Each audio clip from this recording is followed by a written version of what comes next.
Bienvenue, merci à vous pour votre présence pour cet événement Alchimie et éveil des consciences. Je m'appelle Stéphane, je suis président de l'association l'Institut des Pléiades en Europe. Donc on organise des événements pour vous en lien avec l'éveil des consciences, avec mes petits copains Matej, Arnaud, il y a Sergio qui nous aide énormément ici. À l'accueil, vous avez pu voir Jacqueline, il y a aussi Laïra qui n'est pas avec nous aujourd'hui et Michel. Donc bienvenue à vous. Pourquoi un événement sur l'alchimie? En fait, c'est parti d'un constat. J'ai réalisé en fait que les conditions et les événements autour de nous s'accéléraient et changeaient très vite. Les conditions, c'est-à-dire la température, on le voit avec le climat, les conditions de pression aussi. Et je me suis posé la question, est-ce qu'on ne serait pas en fait au milieu d'une grande opération alchimique à échelle terrestre? Et peut-être que le challenge qui nous serait proposé, c'est, à partir de ces changements de conditions, vers quel état on va aller. Parce que je me suis souvenu de mes cours de chimie de l'époque, et c'est vrai que quand les conditions de pression et de température changent, on va vers un changement d'état. Or là, on parle d'un changement d'état de conscience, bien sûr, puisque c'est ce qui nous intéresse. Donc voilà, je vais vous demander d'accueillir aujourd'hui avec nous Pascal Bouchet. Donc Pascal a fait de nombreuses recherches variées en ésotérisme. Il y a une liste assez longue: astrologie, kabbale, tarot, sans oublier le chamanisme. Sa priorité désormais, c'est l'enseignement des fondamentaux de l'alchimie opérative et l'utilisation dans la vie quotidienne. Pour nous, il est très important toujours de faire le lien entre les connaissances et notre vie de tous les jours. Une des questions qui l'interroge, c'est comment dissoudre nos conflits, nos blocages, pour coaguler, réaliser nos aspirations profondes de manière fluide et harmonieuse. Je pense que ça parlera à beaucoup d'entre nous. Deuxième intervenant aujourd'hui, c'est Pierre-Alexandre Nicolas. Ils nous viennent tous les deux de Lyon. Il a une formation en physique et en chimie et des recherches sur la dynamisation de l'eau. Il est diplômé en géobiologie, kinésiologie et médecine traditionnelle chinoise et Qigong. Il a fait des recherches aussi relatives aux lieux sacrés. Moi, j'ai eu la chance de pouvoir visiter avec lui la cathédrale de Lyon et j'en ai appris énormément. Donc, je vous demande de les applaudir.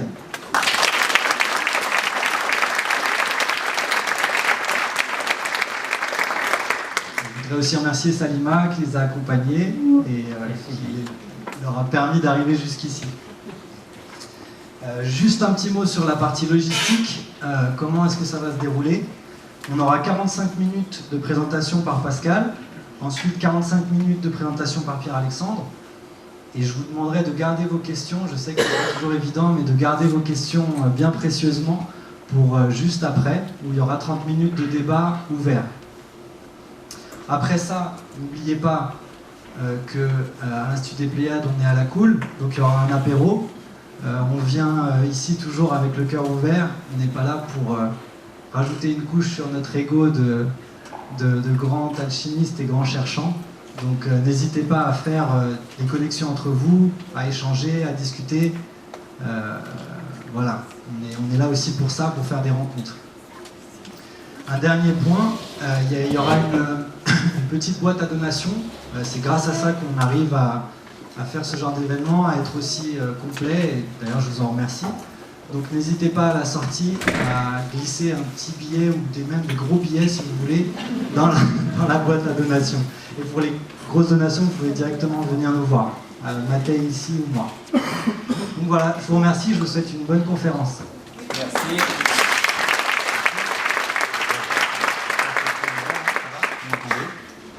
Je l'ai allumé, donc ça devrait être bon, ça va, c'est assez fort. Est-ce que vous m'entendez bien là-bas au fond? Très bien, bon. Oui, là-bas, ça va? Parfait, bien, en avant. Donc voilà, je vous présente Pascal Bouchet. Je m'intéresse et je travaille sur l'ésotérisme alchimique. Donc l'aspect ésotérique de l'alchimie essentiellement.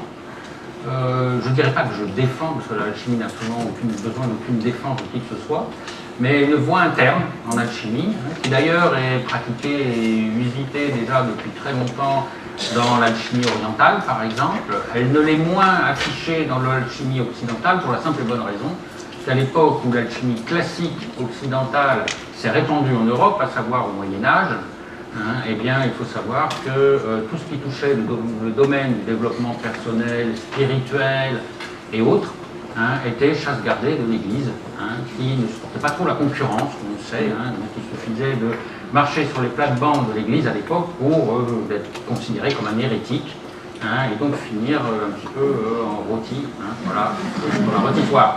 Donc, les alchimistes préféraient parler souvent à travers l'allégorie des métaux, et entretenaient cette ambiguïté de l'alchimie pratique ou métallique au laboratoire avec une alchimie spirituelle intérieure. Il n'empêche que s'il y a une réalité dans l'alchimie pratique, métallique, il y a aussi une réalité, on voit dans certains auteurs, une voie qui est clairement défendue, pour peu qu'on s'y connaisse un petit peu dans la symbolique, et qui est clairement défendue sur une voie interne, une voie mystique, une voie qui doit mener à l'éveil.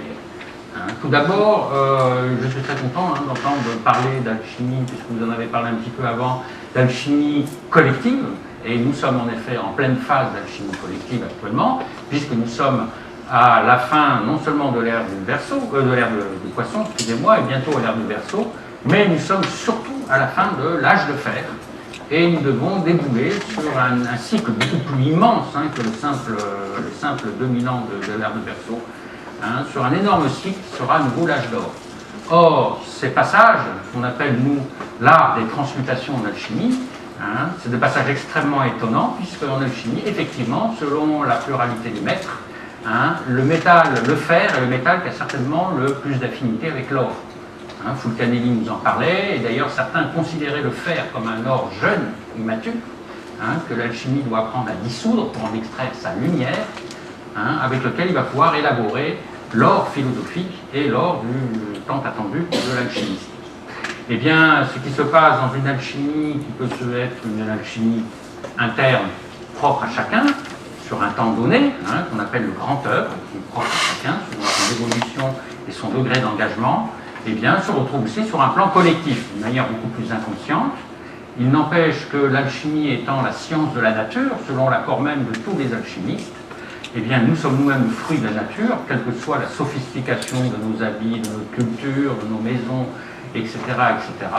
Nous n'en sommes pas moins le fruit de la nature, et nous ne pourrons donc pas échapper à la science de la nature, c'est-à-dire à la science de la vie, à la science des transmutations, l'art des transmutations, qui sont à la base de toute évolution. Or, c'est la base de la vie, le fondement même de la vie, c'est quoi? C'est l'évolution.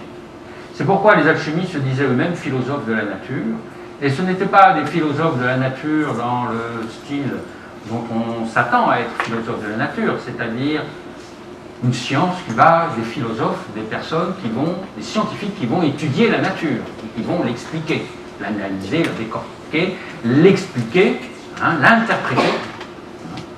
Pas du tout. Quand on disait qu'on était philosophe de la nature et qu'on nous dit que l'alchimie est la science de la nature, ce n'est pas une étude de la nature, c'est une science qui nous vient directement de la nature elle-même. À savoir que les alchimistes considéraient la sagesse de la nature comme une créature vivante et certainement beaucoup plus intelligente que ne peut l'être l'entendement humain et la sagesse humaine, quelle que soit l'évolution de sa culture, de son intelligence et de ses progrès techniques ou technologiques. Donc à savoir que le but donc de l'alchimie est de pouvoir recevoir les enseignements de la sagesse de la nature elle-même, d'en être inspiré, et en fait, non pas seulement de la recevoir de manière mentale, mais de l'intégrer en nous-mêmes. De toute façon, que l'on le veuille ou non, excusez-moi de vous le dire, que ce degré ou de force, cette vie, cette science de la nature aura lieu en nous-mêmes, l'art des transmutations aura lieu en nous-mêmes, les transmutations vont se faire de gré ou de force, mais l'évolution étant la base de la vie, et nous-mêmes étant le fruit de la vie, nous ne pouvons pas nous opposer éternellement à cette évolution qui est en marche. Il est inutile donc de vouloir s'obstiner de marcher toujours dans les pas des vieux schémas égotiques qui ont bâti nos civilisations, nos cultures, etc. Ce temps-là est révolu, et croyez-moi, il est bien révolu. Et quand une chose est révolue, eh bien en alchimie, on dit qu'elle va mourir, se corrompre, se putrifier, se dissoudre, et en bref s'ouvrir pour lâcher sa lumière intérieure, dans laquelle une nouvelle ère va pouvoir se créer, une nouvelle lumière va pouvoir arriver, une nouvelle connaissance, et qui sera la base et le fondement d'une nouvelle civilisation.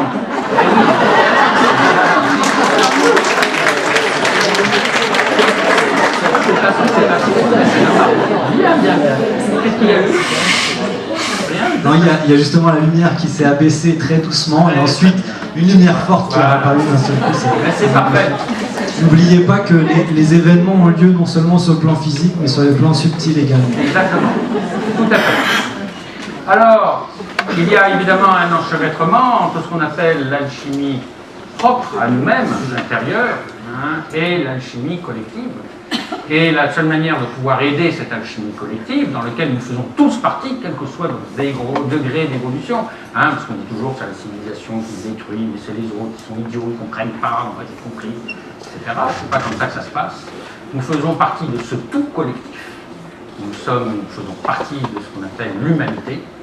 Et chacun, selon notre propre évolution personnelle, et là commence l'alchimie personnelle, l'alchimie au laboratoire intérieur, qu'on appelle le microcosme, eh bien, chacun, en apprenant soi-même à évoluer, à se perfectionner, à changer, nous aidons et nous contribuons à notre humble mesure, à notre humble manière, à pouvoir faire évoluer la conscience collective, ou l'inconscient même collectif, ça peut aller très loin, et nous aidons à participer à ce basculement des consciences, à ce basculement de civilisation, pour faire paraître cette lumière.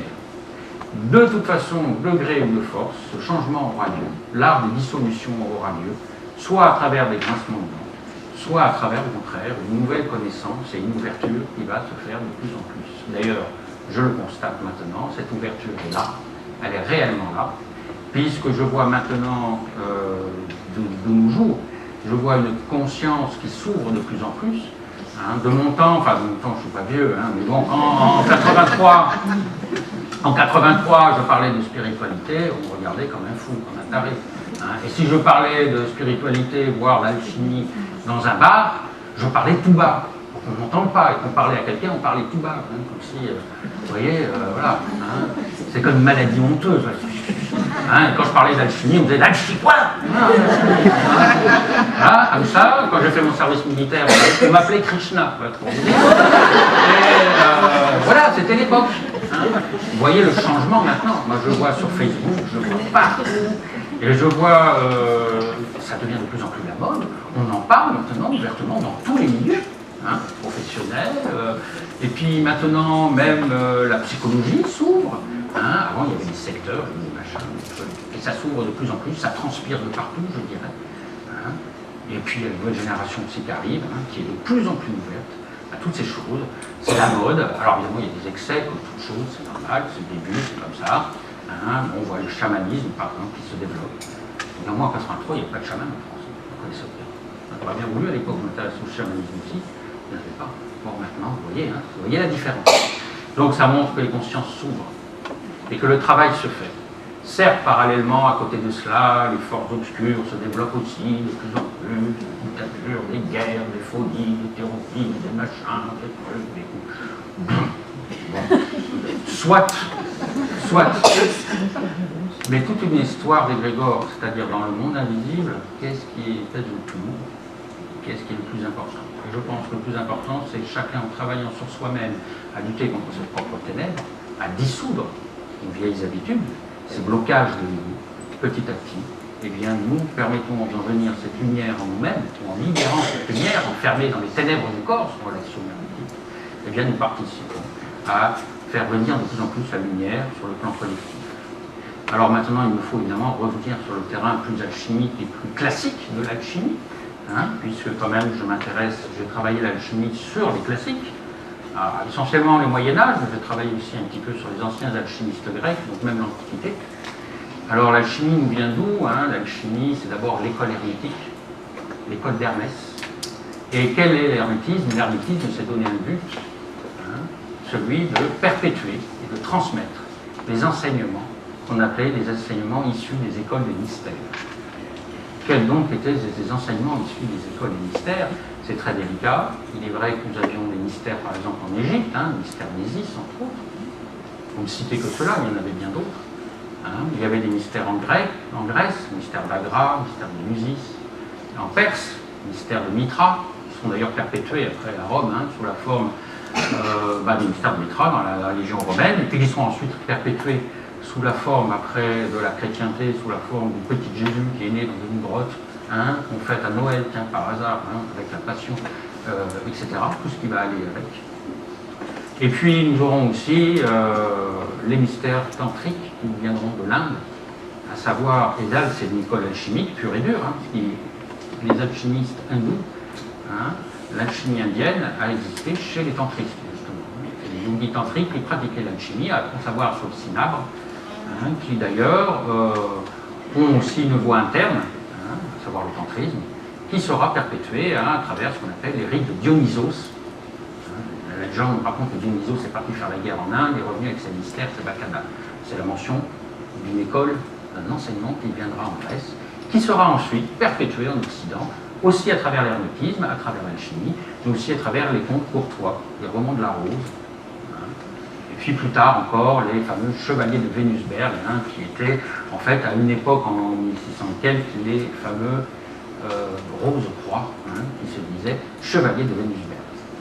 Les chevaliers d'un amour élevé, puisque Vénusberg c'est la montagne de Vénus, la déesse de l'amour. Pourquoi je vous raconte tout cela? C'est pour vous montrer cette filiation. Ce que l'hermétisme a donc décidé à travers ses écoles diverses, de perpétuer ces différentes écoles des mystères, avait pour but de nous enseigner ce qu'on appelle, en bref, en quoi se résume l'alchimie, à l'art des transmutations. Tout simplement. L'art des transmutations, c'est exactement, si je pouvais résumer simplement l'alchimie, qu'est-ce que c'est l'art des transmutations? Qu'est-ce qu'une transmutation? C'est passer d'un état à un autre. Et il faut savoir que sans transmutation, il n'y a pas d'évolution. Tout dans la vie évolue, tout, parfaitement, tout est en perpétuelle évolution, changement, renouvellement. Et c'est ça le propre de la vie, cet onde qui coule, qui évolue, qui se régénère. Et justement, c'est ça l'enseignement, la sagesse de la nature, la philosophie de la nature qui nous apprend comment apprendre à être en évolution. Alors, il est évident que pour certains alchimistes, l'art de transmutation, l'art de l'évolution nous paraît évident. On voit bien que l'univers tout entier évolue, croît, se multiplie, meurt, se régénère. Mais ce n'est pas tout à fait le cas pour la mentalité humaine, pour l'ego. Et d'ailleurs, pour certains alchimistes, c'est certainement le métal le plus dur à dissoudre et à transmuter de tous les métaux qu'il puisse y avoir, à tel point qu'il y a un jeu de mots entre le mot Adam et le grec Adamas, Adamassantis, Adamas qui a donné le nom de acier très dur, ou encore qui a qualifié le nom de diamant, les reflets adamantins, le diamant, qui est la pierre la plus dure qu'il puisse y avoir, quand même. Et il est vrai qu'il y a quelque chose chez l'humain qui refuse d'évoluer, de changer. Alors certes, extérieurement, on change. On grandit, on est bébé au départ, on devient enfant, on a les premiers amours, on ceci, on cela, on vieillit aussi, on grandit, on grossit, on se grisonne après, on finit par mourir, bon, bref. Mais intérieurement, c'est pas évident. La première chose qui se passe, c'est que nous avons aperçu que notre conscience, enfin que nous croyons avec notre conscience, est justement basée sur la fixité. Et quelle est la problématique de l'ego? C'est que justement, l'ego est une image que l'on a de soi. L'ego, c'est pas quelque chose d'horrible, d'épouvantable, c'est simplement l'image que l'on s'est fait de soi, dont on a besoin pour exister dans ce monde difficile, dans cette société. D'abord pour être reconnu par les parents, parce qu'on est bébé, si on n'est pas reconnu par les parents et qu'on n'est pas gentil, ils vont nous abandonner dans la forêt. Vous avez vu l'histoire du petit Poucet, ça fait bien fini, mais ça aurait pu mal finir. Et puis, si après, il faut être reconnu à l'école, et puis ensuite à l'école par ses copains, puis par les copines, parce que c'est l'inverse, ses compagnons, sa compagne, puis après il faut être reconnu dans la société, il faut être reconnu par son patron, il faut être reconnu par ses collègues, il faut être reconnu par ses amis, il faut être reconnu. Donc on met une image. On a fabriqué cette image, qui est une espèce de compromis entre ce que les autres attendent de vous et ce que l'on veut montrer pour obtenir ce qu'on désire. Et cette image, eh bien, elle a pris le dessus. Et cette image, c'est ce qu'on appelle l'ego. Cette image, c'est une image illusoire de nous-mêmes. Cette image illusoire de nous-mêmes, c'est par exemple, moi je vous parle, moi, Pascal Blanchet, je crois être le même au début de la phrase qu'à la fin de la phrase. Or, c'est fou. La vie a coulé. Le temps est passé. Je ne peux pas être le même à la fin de la phrase qu'au début de la phrase. Mais l'illusion est telle chez moi que je m'imagine est toujours le même. Et cela vient d'une seule et même unique chose. C'est que pour l'ego, vivre, c'est perdurer. C'est surtout pas évoluer. Ah mais non, certainement pas. De toute façon, l'ego, il sait bien qu'en vieillissant, il va finir par mourir. Et que la fin de sa vie, ça finit par le cimetière. Pour lui, c'est ça.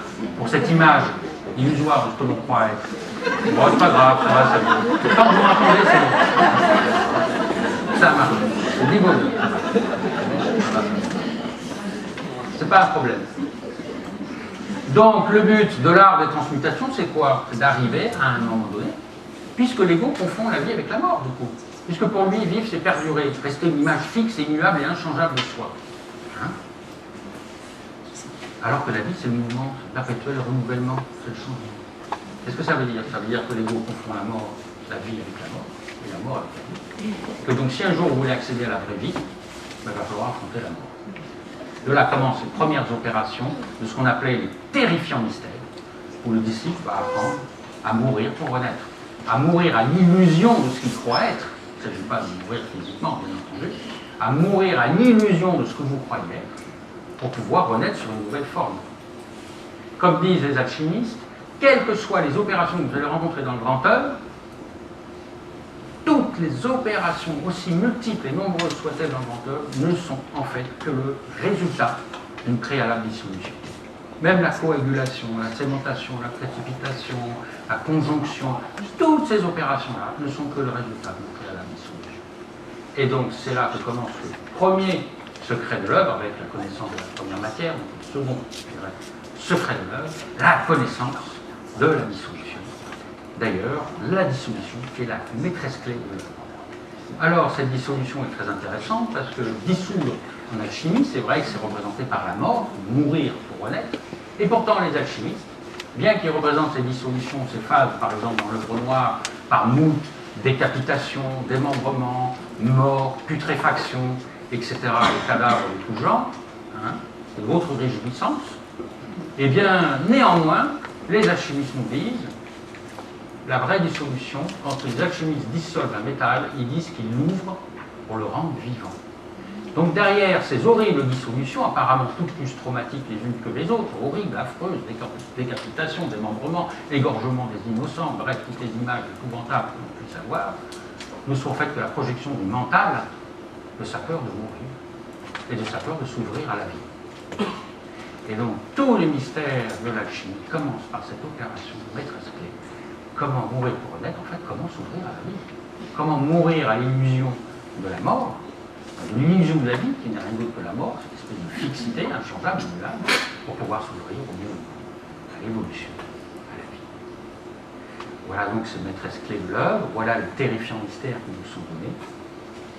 Il est important quand même de revenir un peu sur la base, le fondement de l'hermétisme, puisque je vous parle de l'alchimie et de l'hermétisme. L'hermétisme, c'est donné donc comme essence de pouvoir perpétuer les écoles des mystères sans trahir le secret pour autrui.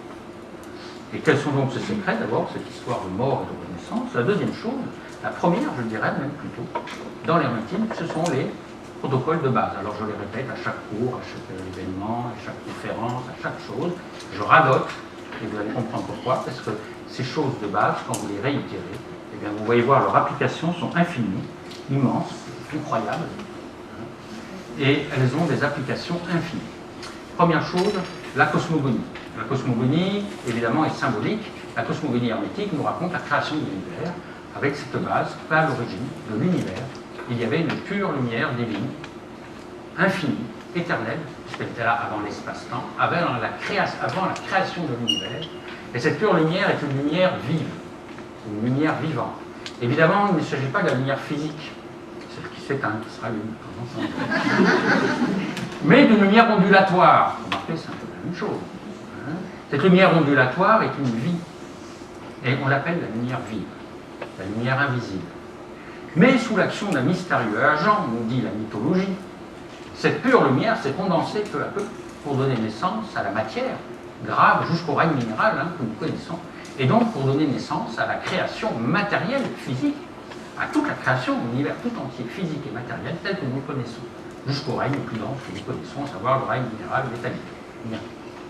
Voilà pour la première action de base de l'alchimie. Qu'est-ce que ça veut dire?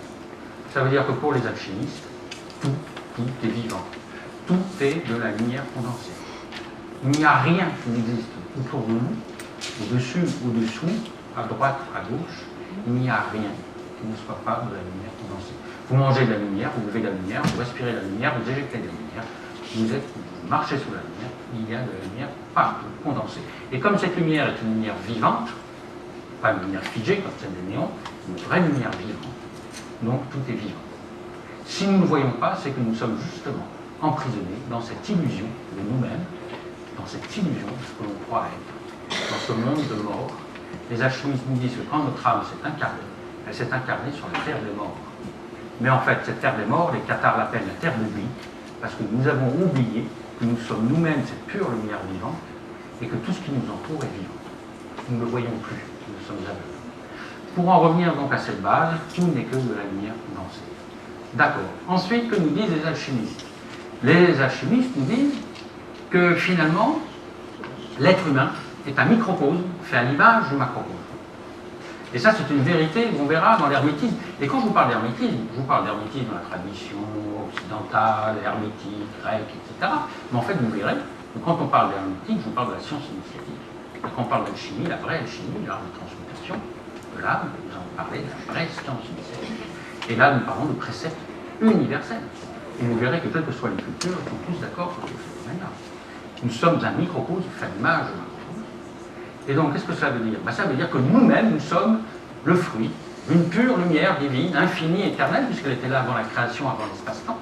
Cette pure lumière, qui est une lumière vive, ondulatoire, qui, sous l'action d'un mystérieux agent, s'est peu à peu condensée pour donner naissance à la création matérielle, jusqu'au règne plus dense, une connaissance, le règne minéral, à savoir notre système de choses. Donc, nous sommes nous-mêmes une pure lumière divine, infinie, éternelle, une lumière vive, ondulatoire. Et ça, on l'a oublié, on l'a perdu. Donc ça veut dire que nous sommes immortels. C'est-à-dire que quelque part, nous ne sommes pas mortels. Et déjà, rien que l'image de la mortalité que nous avons endossée est une illusion. Cet être mortel figé, fini, tel que nous le voyons, est une illusion. Certes, nous sommes habillés d'un habit de terre, et que cette terre, évidemment, doit retourner à la terre quand elle a fini son temps de maturation, son temps, son cycle de vie, son histoire, mais nous-mêmes, ce que nous sommes, cette énergie, cette lumière qui s'est condensée, qui a assemblé toutes les molécules pour fabriquer le corps, eh bien, c'est une lumière qui était là avant l'espace-temps, donc il ne peut pas se mentir. Donc vous comprenez bien maintenant le but du terrifiant mystère, celui d'arriver à mourir à cette illusion de ce masque, de ce que nous croyons être, de cet égout, pour pouvoir renaître à notre véritable nature, à notre véritable âme, à notre véritable lumière. Cela va très loin, ça va beaucoup plus loin qu'on le croit. Parce que si on est un microcosme, fait à l'image du macrocosme, la lumière de notre microcosme, c'est à l'image de la lumière du macrocosme. Donc, notre lumière intérieure est à l'image de la lumière du monde.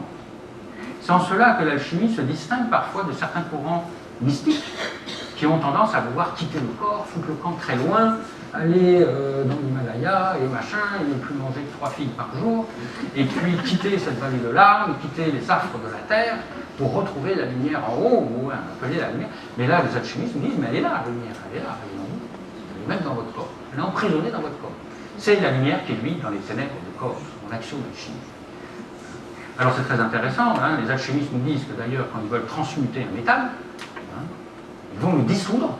Les premières opérations sur le secretum secretorum, on va ouvrir le métal pour en extraire sa vive lumière, qui est enfermée, emprisonnée, qui est comme mort, parce qu'on dit que le métaux est mort sorti de la mine.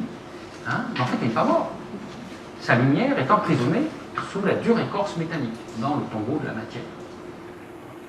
Alors c'est très intéressant parce qu'on va voir que les alchimistes disent quiconque est incapable de dissoudre un métal, c'est-à-dire l'ouvrir pour en extraire sa pure lumière, son feu secret des sages, celui-là est incapable de transmuter quoi que ce soit. Et on comprend bien que si on parle par l'allégorie des métaux, on va parler aussi de l'être humain. Et que plutôt que d'aller toujours chercher des lumières externes pour nous apprendre, nous guider, alors certes, ça nous aide puisqu'on est un microcosme, à l'image du macrocosme, tout ce qui nous entoure est lié au macrocosme, cela peut nous guider, d'avoir la lumière en résonance, un petit peu comme un miroir. Mais réellement, la vraie lumière, elle est en nous. Notre lumière, notre véritable lumière, celle qui a fabriqué notre corps, celle qui a assemblé les cellules, cette lumière qui est lui dans les ténèbres du corps, sachez, c'est quoi les ténèbres? C'est l'inconscience qui n'est pas visible. Le corps, c'est le biologique, le corps biologique. Donc les ténèbres du corps, c'est l'inconscient biologique. Donc c'est cette vie, qualité, cette vie biologique dans l'inconscient biologique, qui est logée dans l'inconscient biologique. C'est elle, cette lumière, qui a été précipitée. Donc inutile d'aller chercher des lumières extérieures, on va essayer d'éveiller cette lumière, de la libérer, en dissolvant, en ouvrant l'écorce qui la recouvre. Hein? Oh, je vais voir. Hop. Et c'est reparti. Les ondulations, voilà. Hein? Ça va bien baisser les gens, c'est ça qui est.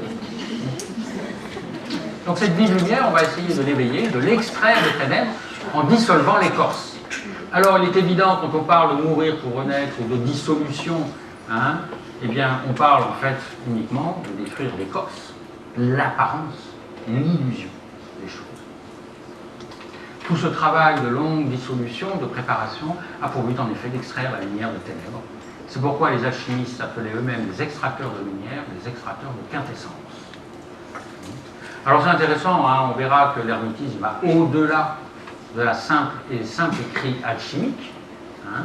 Nous verrons que l'hermétisme est le fondement de toutes les sciences initiatiques, et même de tous les écrits sacrés, et voire même parfois des textes fondamentaux, des textes sacrés fondateurs des religions. Hein, donc on pourra retrouver des écrits hermétiques, par exemple, dans la Bhagavad Gita, dans le Coran, dans la Bible, les évangiles et l'Ancien Testament, hein, de la même manière qu'on pourra retrouver ça dans des légendes, dans des mythes grecs, hein, et même parfois des légendes aztèques qui n'ont aucune filiation apparemment extérieure, et qui pourtant parlent de la même chose, du même fondement. Pourquoi je vous dis cela? Quand on reprend, nous, par exemple, chez les alchimistes chrétiens, donc du Moyen-Âge, on va voir qu'ils vont faire référence énormément à des passages bibliques, entre autres les évangiles de Jean, et Jean nous parle de la lumière du monde. Il nous dit, le Verbe est la lumière du monde. Le Verbe est avec Dieu, il a créé le monde avec Dieu, etc. Et puis ensuite, qu'est-ce qu'il nous dit? La lumière est venue dans le monde ne l'a pas reconnue. Pourquoi? Pourquoi le monde ne l'a pas reconnue? Oui, parce qu'ils ont été méchants, les soldats, les gardiens, ils l'ont crucifié, etc. Ils n'ont pas reconnu. Le roi du monde, ils ne sont pas inclinés devant lui. Pas du tout. Pas du tout. Pourquoi? Parce que c'est une lumière invisible. Elle est venue dans le monde ne l'a pas reconnue. C'est une lumière invisible, c'est la lumière qui est venue dans les ténèbres. C'est donc une lumière subtile, elle est trop subtile qu'on puisse la voir. C'est pas la lumière extérieure, c'est pas la lumière du mental, c'est pas la lumière du raisonnement brillant extérieur, qui n'éclaire que la surface des choses, l'apparence trompeuse, mais une lumière intérieure, qui est dans la vie des choses, qui est le fondement des choses. Ensuite, il nous dit, cette lumière se fait chair. Ben oui, parce qu'on a un microcosme, enfin l'image de macrocosme. Donc vous comprenez donc que notre lumière, nous-mêmes, c'est la lumière du monde qui a créé l'univers. Le jour où vous arriverez à extraire cette lumière des ténèbres, elle vous éclairera, vous serez au fait de toute la création, de la connaissance du monde entier, de l'univers tout entier, puisque nous sommes microcosmes de faire l'image. Voilà donc cette lumière extraordinaire, c'est la vie des hommes, nous dit-il ensuite. Et il nous dit c'est la vérité. Comme je le disais souvent, si la lumière, c'est la vie, parce que c'est une lumière vive. On l'a vu tout à l'heure, c'est pas la lumière figée extérieure qui est morte, c'est la lumière vivante. C'est elle qui a créé le monde, l'a fabriqué. Et il nous dit ensuite, c'est la vie des hommes, il nous dit c'est la vérité. Donc si la vérité c'est la vie, l'illusion c'est la mort. Ah, on commence à toucher à la coque, à l'écorce dans laquelle est emprisonné le métal, mort en apparence. Mort en apparence, parce qu'il est dans l'illusion de cette mort. Eh bien c'est ça l'ego, le masque, l'écorce, l'apparence, cette image que l'on a figée, et qui en fait est un outil. Alors je vais arrêter de diaboliser l'ego, mais il est une illusion. Comme moi, je suis dans cette illusion de croire être moi, Pascal Boucher, qui vous parle au début de la phrase, il est toujours le même à la fin de sa phrase. Encore là, ça va, c'est pas grave. C'est pas grave. Et quand j'arrive enfin vers le cimetière, à force d'être vieux, hein, on peut pouvoir d'être vieux, donc j'arrive vers le cimetière, et je me perçois que je suis toujours moi, Pascal Boucher, toujours le même. Hein, quand j'avais 10 ans, c'était c'est moi. C'est Bibi, vous voyez, hein. Puis j'arrive, hop, 20 ans, Bibi. 30 ans, 40 ans, Bibi. De toute façon, les aventures de Bibi. Oui. Et hop, le cimetière. Ah, la dernière aventure de Bibi. Voilà. Et pourtant, c'est complètement faux. Mais j'ai changé, je ne suis pas le même. C'est grave. Vous avez des gens qui arrivent, hein, qui meurent de vieillesse avec leur conflit de dip, qui n'ont pas résolu. Je ne sais pas si vous imaginez. Ça devient pathétique. Hein. D'ailleurs, vous voyez, qu'est-ce qui se passe justement dans cette société dont on parlait d'heure, je ne sais pas faire. La société, elle est merveilleuse. Cette civilisation. Hein? Qu'est-ce qui se passe? On a des gens qui sont là en haut des tours, qui ont le pouvoir, des super scientifiques, des hommes, de ceci, de cela, et qui en sont encore à l'âge de 3 ans, hein, avec des conflits, ou qui sont encore dans la cour d'école avec le caïd, hein, avec le ceci, avec le cela. On n'a pas bougé, toujours le même. Des gamins qui vieillissent, qui ne bougent pas. Ben c'est ça, cette matière dure qu'il va falloir dissoudre en alchimie, et c'est ça que les terrifiants mystères nous apprennent. Faire mourir cette apparence, cette écorce mortifère que l'on a vue. En fait, cette écorce, ça n'a rien de mortifère, c'est un vase, c'est un creuset dans lequel l'alchimiste va œuvrer.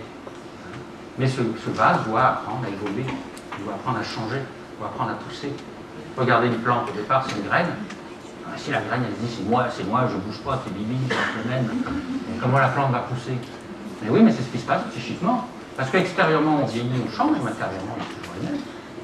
Donc, l'alchimie de la vie va nous apprendre à évoluer, à prendre cette évolution, à accepter de s'ouvrir au mouvement de la vie. À partir de ce moment-là, l'écorce va se fendre, le germe va pousser, et même le germe va mourir à son état de germe pour devenir une tige, la tige va mourir à son état de tige pour devenir à quelque chose de plus conséquent, puis après, c'est quelque chose de plus conséquent va devenir un tronc, et puis ça va devenir des branches, et c'est comme ça que la vie évolue. C'est comme ça que les dissolutions commencent, la maîtresse clé de la vie. Mais c'est exactement ce qui se passe en nous-mêmes, ce qui va se passer sur le plan social. Et c'est exactement ce que le cours de la vie est en train de nous apprendre. Là, l'art de l'alchimie est là-dessus, basé sur l'art de transmutation. Qu'est-ce que l'art de transmutation? C'est l'art de métamorphose, l'art de l'évolution. C'est l'art des passeurs. Car évidemment, pour pouvoir passer d'un état à un autre, pour pouvoir évoluer, il faut effectuer ce passage. Une transmutation n'est rien d'autre qu'un passage entre une matière dans un certain état, un état d'une matière, imparfait, vide, méprisable pour certains, à un autre état plus parfait. C'est ça qu'on appelle l'art du passage. C'est pourquoi je vous ai montré cette image que vous avez derrière moi, qui est le patron des passeurs, puisqu'il s'agit là de Saint Christophe, Christophoros, qui n'est rien d'autre qu'une représentation chrétienne d'Hermès, messager des dieux. Et oui, d'abord, première question, qui est Hermès? Le messager des dieux chez les Grecs. Hein? Alors, le messager des dieux, qu'est-ce qu'il a comme particularité? Il porte les messages des dieux. Mais déjà, qui sont les dieux? Les dieux grecs, on les connaît, hein, Zeus, Aphrodite, etc., ou encore chez les Romains, hein, Vénus, Jupiter, etc. Bon, ok. Mais réellement, concrètement, dans la nature, ils sont où ces dieux, d'après les Grecs? Dans les étoiles, les constellations, les planètes. Ils ont représenté les divinités par des constellations, par des planètes, par des étoiles. Et qu'est-ce qui distingue ces dieux? Qu'est-ce qui fait qu'on les voit la nuit? Leur lumière. Donc, quels sont les messages que nous envoient les dieux, puisqu'ils sont représentés par des constellations? La lumière. C'est leur lumière qui arrive à nos yeux qui nous permet de les voir dans le ciel. Même si ce sont des planètes qui reflètent la lumière, il n'empêche que les messages de ces astres, planètes, étoiles, satellites, etc., ne sont rien d'autre que de la lumière qui arrive jusqu'à nos yeux. Donc, quels sont les messages de Dieu? C'est la lumière. Et qui est Hermès? Qui porte les messages? C'est le porteur de lumière. Hermès est un porteur de lumière. Voilà pourquoi je vous représente Saint Christophe, qui est évidemment le porteur de lumière par excellence. D'ailleurs, Christophoros est une adaptation du dieu grec Phosphoros, l'étoile du matin, ainsi nommée parce qu'elle porte la lumière. Et pourquoi vous me direz, mais là il ne porte pas la lumière, il porte un bébé, baby, on voit la lumière. Ben si, justement. Je représente ce bébé, le Christ. Et le Christ a dit, je suis la lumière du monde. Enfin, vous allez me dire, moi je connais le Christ, je l'ai vu dans une église, il est barbu et tout, un peu décharné sur une croix, cloué et tout. Donc c'est pas, oui, mais c'est lui, pourquoi je représente par un bébé? Parce que c'est la lumière du commencement, la vraie lumière, celle qui a créé le monde. Donc nous voyons là à travers ce Saint Christophe, celui qui porte la lumière, celui qui est là, qui a porté la connaissance.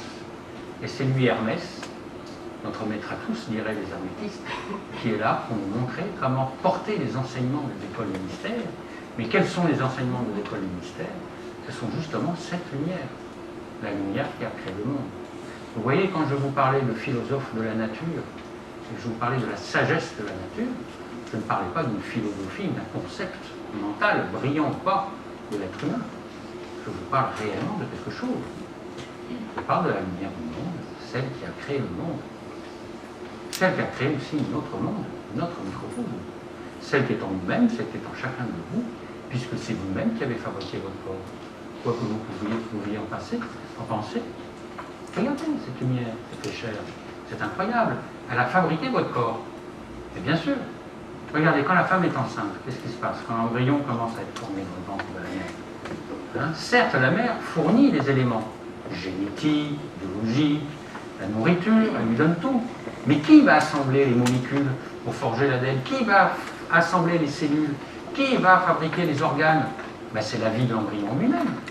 Or, rappelez-vous, Saint Jean l'a dit, la lumière, c'est la vie des êtres.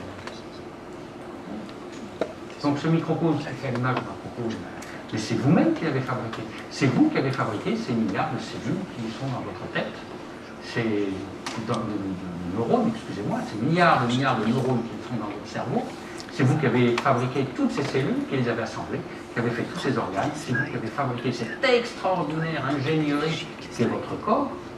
Vous voyez, vous êtes très loin du compte quand vous dites « je me connais ». Vous en êtes très très loin. Parce que ce que vous connaissez, c'est cette illusion, ce masque de vous-même, ce masque mortifère qui nous empêche d'entrer en contact avec la vraie vie, celle qui ne craint pas la mort, la vie universelle, la vie éternelle, qui est en perpétuel mouvement. C'est cette vie-là qui vous accompagnera sur le chemin des transmutations. C'est cette vie-là que les alchimistes veulent vous mettre en contact et vous apprendre à vous ouvrir à cette lumière, à vous ouvrir à cette vraie vie. Car c'est là notre véritable science alchimique, notre véritable philosophie de la nature, cette lumière qui a bâti votre corps, c'est-à-dire vous-même. C'est pourquoi en alchimie, vous verrez, il y a de multiples voies. Que ce soit des voies en pratique externe, par exemple au laboratoire, eh bien, vous pouvez avoir de multiples voies. Moi, je vois parmi les praticiens des personnes qui sont là, qui disent bon, moi je suis dans la voie de l'antimoine, moi je suis dans la voie du fer, moi je suis deux fois les deux, moi je suis dans la voie du vitriol, moi je suis dans la voie du cinabre, la voie du mercure, etc. etc. Bon. Mais c'est pareil dans les voies internes. Parce que toutes les sciences véritablement mystiques, et je dirais alchimiques, et dans le sens réel du terme alchimique, c'est-à-dire l'art de transmutation, eh bien chacun a son école. À ses disciplines. Et quel est le vrai but de ces voies-là, quelles qu'elles soient? Une science véritablement initiatique, digne de ce nom, est une science qui a un fondement alchimique. Parce que si c'est une science initiatique, elle va vous transformer, elle va vous faire évoluer. Elle va vous apprendre à dissoudre cette illusion de ce que vous croyez être, pour pouvoir commencer à évoluer, à vous connaître dans l'évolution, dans la vie, dans le mouvement, dans la vraie vie. C'est ça le but. Pourquoi alors les alchimistes, alors qu'il y a de multiples voies, toutes plus nombreuses les unes que les autres, comme de multiples religions, de multiples disciplines, de multiples, etc., domaines. Pourquoi alors qu'il y a plusieurs domaines, les alchimistes nous disent qu'il n'y a qu'une seule et unique voie. La vraie voie est une voie unique. Il n'y a qu'une seule et unique voie.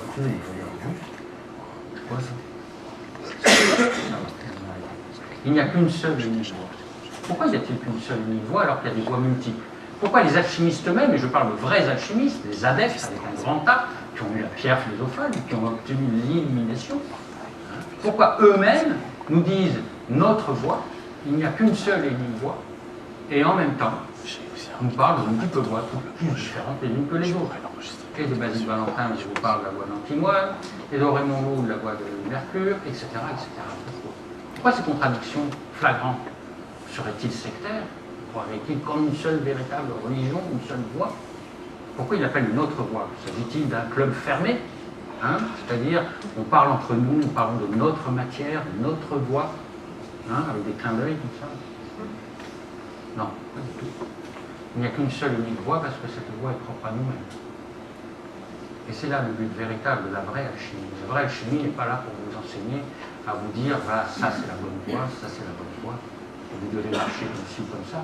La vraie alchimie a pour but, justement un jour, de vous faire rentrer dans l'art hermétique, c'est-à-dire comment dissoudre les apparences, les illusions de ce que vous croyez, pour apprendre à vous révéler vous-même. Qui êtes-vous vous-même, profondément? Quelle est cette lumière qui vous habite? La lumière du monde, celle qui a créé le monde, celle qui a tissé votre corps. Et oui, vous êtes comme un escargot qui a fabriqué sa propre coquille. Vous vous en rendez même pas compte. Donc, qui êtes-vous? Qui êtes-vous vous-même? Voilà comment cela la vraie foi. C'est là où vous allez faire tomber les illusions. Parce que comme le dit Saint Jean, n'oublions pas, la vie est la lumière du monde. Hein, on est d'accord? La vie des hommes, la lumière et la vérité. Tout le monde est d'accord pour se battre pour la vérité, à brandir l'étendard de la vérité, à se battre contre les menteurs. Hein? Bon. Après, tout le monde. Mais, que dire encore par rapport à ça? Tout le monde est d'accord. Mais par contre, personne ne veut renoncer à ses illusions. Là commence la voie du mystère. On va faire tomber les illusions, puisque cette lumière est en vous-même, c'est pas la peine d'aller chercher ailleurs. La vérité, elle n'est pas ailleurs, elle est là, en vous-même. On va faire tomber les illusions. À chaque illusion, vous allez faire dissoudre, vous allez faire tomber. Vous allez éveiller une lumière. Libérer une lumière qui est enfermée dans la grande obscure des apparences, sous la dure écorce métallique, derrière le masque personnel, personnalité, le masque de l'Église. Vous allez pouvoir enfin libérer cette pure lumière, cette lumière ondulatoire. Vous allez apprendre à chevaucher, vous allez apprendre à vous guider. Lorsque vous aurez libéré cette lumière peu à peu, à force de dissolution réitérée, et croyez-moi, toutes les opérations alchimiques ne sont qu'une forme de réitération, de dissolution. On va redissoudre à telle œuvre, à tel machin, à telle chose, à tel état, à telle chose. Et toutes ces dissolutions vont permettre de libérer de plus en plus cette lumière, jusqu'à ce qu'elle vous conduise, jusqu'à ce qu'elle guide votre vie, jusqu'à que vous portiez cette lumière en vous-même, qu'elle se manifeste à travers vous, comme le fait notre guide Saint Christophe, qui porte la lumière au monde. C'est lui qui porte la lumière au monde. Eh bien, vous pourrez porter votre propre lumière. Ainsi, votre ego ne sera plus un ennemi, ne sera plus celui qui vous enferme votre âme et votre vie dans les geôles de l'apparence trompeuse de forme de ce que vous croyez être et des illusions. Votre ego sera votre véhicule, votre vase, et c'est lui qui pourra porter cette lumière vive qui existe dans l'univers, qui a créé l'univers, à travers votre microcosme. Et donc un jour, vous pourrez être parfait, je dirais, quelque part, vous pourrez être un microcosme réellement, à la ressemblance d'humain. Et c'est là le but, un jour, de pouvoir mettre votre microcosme au diapason du macrocosme.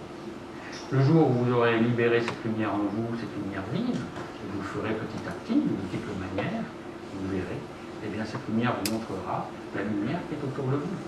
Et vous verrez effectivement la lumière qui vit dans toutes les choses, y compris dans les matières les plus dures, les plus opaques, comme le rail minéral et métallique. Vous verrez que eux aussi sont vivants et sont doués d'une vie. Certes, ils ne vous parleront pas comme ça en ouvrant la bouche et en vous parlant en bon français, mais ils seront là, leur rayonnement vous parleront, vous aurez des synchronicités et tout sera vivant autour de vous. Tout prendra sens et alors vous ne marcherez plus sur la terre des morts, vous commencerez à marcher sur la terre des vivants. C'est là le but aussi de notre art, de pouvoir nous ouvrir à la vie, car c'est là la base, le fondement de la dissolution. Comment s'ouvrir au chemin et à la vie, pour pouvoir retrouver la vie en toute chose, la vie en toute chose qui nous entoure. Car croyez-moi, c'est pour ça que les hindous disent que nous sommes dans Maya, l'illusion, c'est pas l'univers qui nous entoure et qui nous voit, c'est votre manière de le voir. Et ça, croyez-moi, tout ce que vous croyez voir autour de vous n'est que ce que votre mental et votre ego veut bien vous laisser voir. Et vous verrez qu'un jour, quand vous verrez que tout est vivant, alors vous vous apercevrez à quel point vous étiez dans une illusion. Et que cette illusion est basée sur l'image que vous avez de vous-même. Ainsi, en pouvant opérer les dissolutions, vous pourrez ouvrir tous les champs du possible. Tous les champs du possible, car vous ne serez plus limité par vos préjugés, par ce que vous croyez être, ce que les autres ont projeté sur vous. Vous serez libéré des contingences familiales, historiques, héréditaires, culturelles, et vous pourrez vous ouvrir à la vraie vie. Vous allez pouvoir ouvrir tous vos champs de possibilités et vous engager sur la vraie vie. Voilà le but de l'alchimie que nous enseignent les textes, les auteurs, car si certains ont obtenu la pierre philosophale pour transmuter les métaux, certains ont caché cette pierre à travers les ouvrages pour pouvoir apprendre à nous transmuter nous-mêmes, c'est-à-dire à transmuter le lecteur. Voilà le but réel des alchimistes et de leur pierre philosophale. Voilà, je vous remercie pour votre patience et je vais laisser la parole à Manu. Merci. Voilà. Je crois que le temps...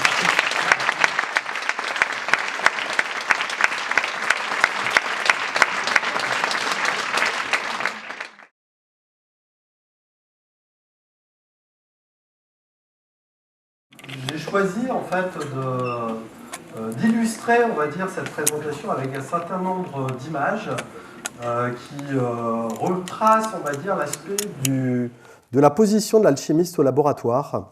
Donc de telle manière à ce que vous voyez un petit peu aussi au fil du temps et les questions qu'on peut se poser autour de qu'est-ce que c'est qu'un alchimiste véritablement. On a eu déjà une belle image, on va dire, de l'aspect de l'alchimiste au travers de cette vie intérieure, mais c'est vrai que moi j'associe en fait l'alchimiste aussi autant sur une vie intérieure qu'une vie, on va dire, de laborant, de quelqu'un qui va vraiment travailler dans le cadre de la matière et qui va lui permettre aussi de se fixer en fait sur un chemin qui en fait est la recherche de soi-même d'une certaine manière. Mais même si au travers de cette recherche de soi-même, ça l'amène peut-être à comprendre aussi ce que c'est véritablement la nature et aller au-delà d'une compréhension classique et normale de la nature. Et ce qui fait que les alchimistes ont été quelque part aussi les premiers scientifiques à l'aube de l'humanité.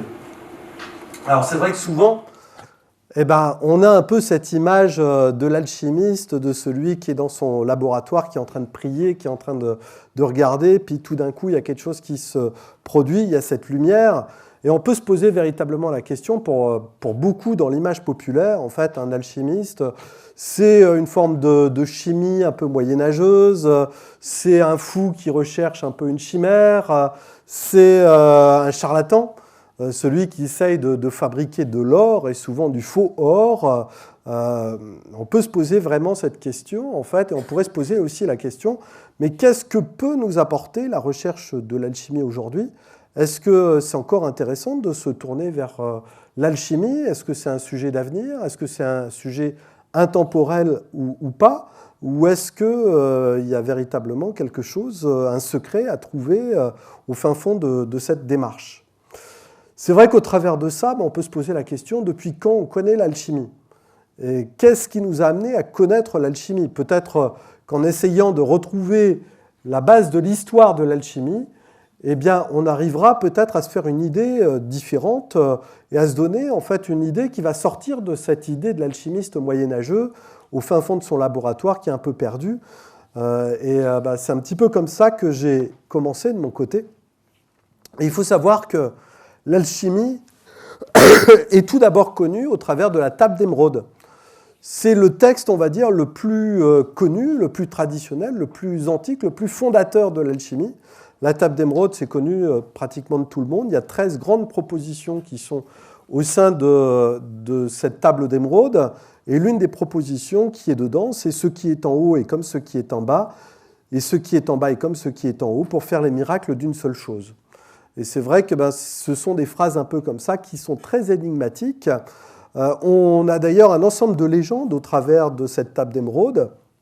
Certains disent en fait que c'est une table hermétique, elle viendrait directement d'Hermès Trismégiste, donc le grand sage de l'Égypte. Ce sage, en fait, au travers de la gnose alexandrine, notamment, l'Alexandrie, en fait, c'est principalement au 1er siècle de notre ère. On a eu un ensemble d'alchimistes qui se sont formés, qui étaient autour de la bibliothèque d'Alexandrie et qui ont formalisé un ensemble d'éléments. Et cette table, en fait, elle aurait été perdue par la suite et redécouverte autour du 6e, 7e siècle.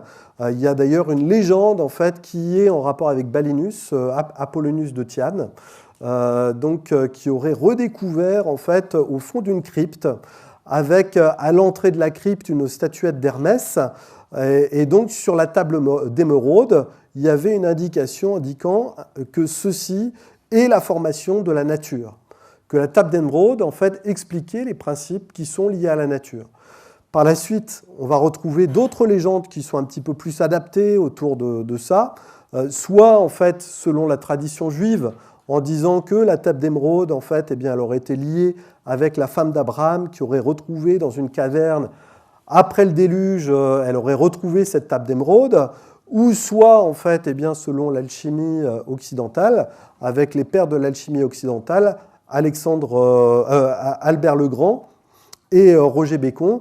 Albert le Grand, par exemple, dira que c'est Alexandre le Grand qui aura retrouvé cette table d'émeraude dans une grotte près de Hébron, Et dans le corps, enfin le corps embaumé en fait de Hermès Trismégiste tenait cette fameuse table, et il aurait récupéré cette table, et c'est comme ça que Alexandre le Grand aurait acquis des mystères de sagesse. C'est vrai que la table d'émeraude, en fait, elle renvoie véritablement vers la gnose alexandrine. Déjà, en fait, la table d'émeraude, ça renvoie sur la table verte, qui est de couleur verte, esmeralda, esmeraldine, comme on disait autrefois au Moyen-Âge. Et on associait, en fait, à la verdeur une notion de vérité, de virilité, d'énergie vitale. Par exemple, chez Hildegard von Bingen, vous avez en fait la notion de viriditas, qui est un jeu de mots entre la vérité, la virilité et la verdeur. Donc tout ce qui va être de couleur vert rapporte en fait à une sorte d'énergie de vie, à une énergie vitale, à la fécondité quelque part de la nature. C'est vrai qu'aussi dans le cadre des traditions gnostiques, je ne sais pas si vous le savez, mais il y a un évangile en fait qui est l'évangile de vérité et qui ramène aussi à cette idée en fait de vérité en fait, mais aussi de verdeur. Donc du coup, ça nous renvoie en fait au travers de Hermès Trismégiste, peut-être à une tradition égyptienne, en rapport avec un personnage légendaire qui est Hermès, le 3 fois grand, père de la connaissance et du savoir. Dans le cadre de la tradition égyptienne, en fait, c'est Thoth Hermès, Djéouti, donc, qui est devenu par la suite Thoth.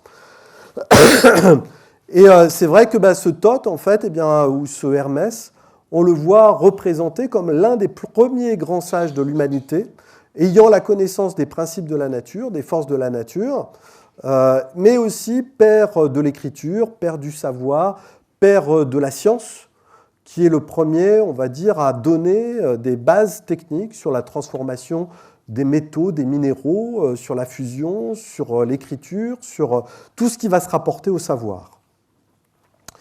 Si on associe ça avec la tradition égyptienne, on s'aperçoit que dans ce cadre d'une idée de gnose égyptienne, on a un ensemble d'éléments qui ramènent à l'alchimie, même sur les temples égyptiens. Vous avez par exemple au niveau du temple d'Edfou des éléments qui parlent de la matière divine et qui seraient les premiers textes en fait, qui sont liés à l'alchimie, connus, et qui seraient en fait 3 à 4 siècles avant Jésus-Christ. C'est vrai que l'idée de la gnose égyptienne, en fait, en lien avec l'alchimie, ramène en fait au fait de répondre à des questions fondamentales pour les personnes. Les questions fondamentales, en fait, c'est celles que d'ailleurs les religions vont essayer de s'accaparer par la suite et essayer de répondre à la place des personnes, alors que la gnose, c'est que chacun, en fait, doit essayer de trouver, au travers d'une sorte de quête, de trouver ses réponses par lui-même. Et une fois, en fait, il a fait cette démarche de trouver en lui ses réponses, pour lui, en fait, il n'y a plus besoin de se poser des questions, puisqu'on a ses réponses intérieures. La différence avec l'aspect de la religion, c'est que dans la religion, en fait, on va préparer des réponses un peu toutes faites, et puis on va endoctriner les personnes en leur disant, voilà, c'est ça la réponse par rapport à telle question. Et donc, du coup, les personnes ne se posent plus les questions, mais ils ne réfléchissent plus. Et ils ne sont plus dans une démarche, on va dire, spirituelle ou d'évolution personnelle.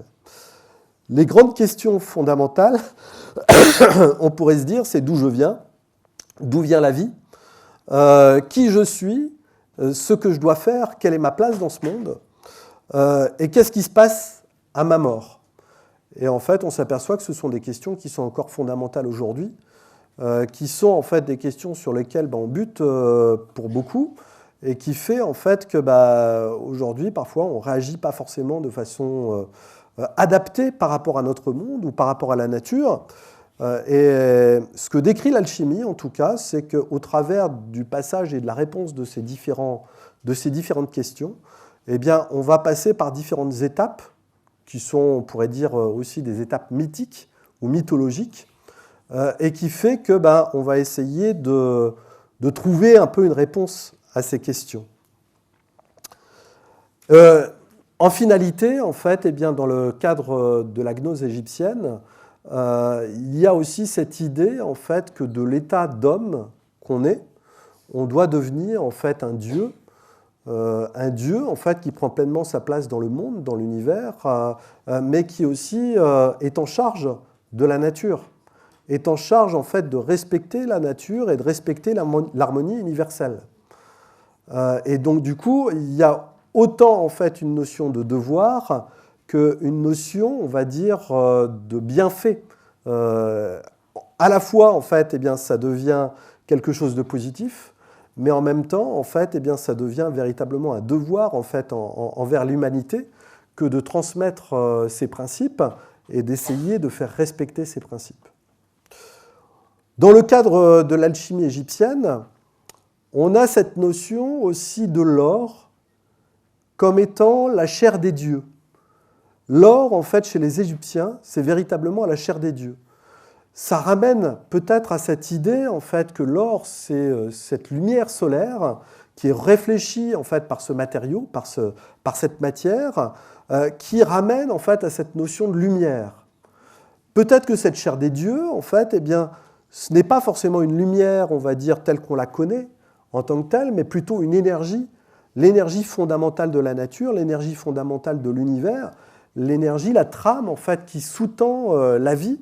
Ce que nous disait tout à l'heure un peu Pascal Boucher, c'est véritablement cette lumière invisible, quelque part, qui est à l'intérieur des choses. Ça vient peut-être de là, cette idée, en fait, de chercher à faire de l'or. Chercher à faire de l'or, devenir des dieux, en fait, eh bien, c'est quelque part retrouver sa place dans cet univers et se tisser, en fait, un habit de lumière intérieure, mais aussi transformer les choses en lumière. Chaque instant de la vie devient lumière dans ces cas-là. Chaque instant de la vie, en fait, eh bien, quand on est en harmonie avec soi-même et avec la nature, dans ces cas-là, on est un peu illuminé. Et du coup, on ne se pose plus trop ces questions fondamentales puisqu'on a trouvé ces réponses intérieures. Ce qui est aussi intéressant en égyptien, les allusions avec la lumière ramènent en fait à une notion de bonheur, de plénitude, d'aspect, de connaissance, de bonheur. Par exemple, en égyptien, Imak, c'est celui en fait qui est dans la lumière, celui qui est bienheureux. Udja, c'est la lumière de la connaissance intérieure. Donc ça ramène en fait un peu à cette notion de lumière, d'or, dans lequel en fait, eh bien, on doit trouver ou retrouver sa place dans notre monde. Je parlais tout à l'heure en fait, de ces premiers textes, notamment un des plus grands égyptologues qui s'est intéressé à l'alchimie égyptienne, qui était Serge Saunéron. Malheureusement, Serge Saunéron est mort dans un accident de voiture en 1976.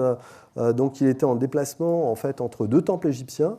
Et donc sa voiture s'est retournée et il est mort sur le coup. Et c'était l'un des égyptologues les plus prometteurs sur la recherche de l'alchimie égyptienne. Il avait cherché dans beaucoup de temples égyptiens et il a retrouvé dans beaucoup de temples, dont le temple de Philae, le temple d'Edfou, le temple de Karnak, des éléments en fait, avec des bases de cette alchimie égyptienne.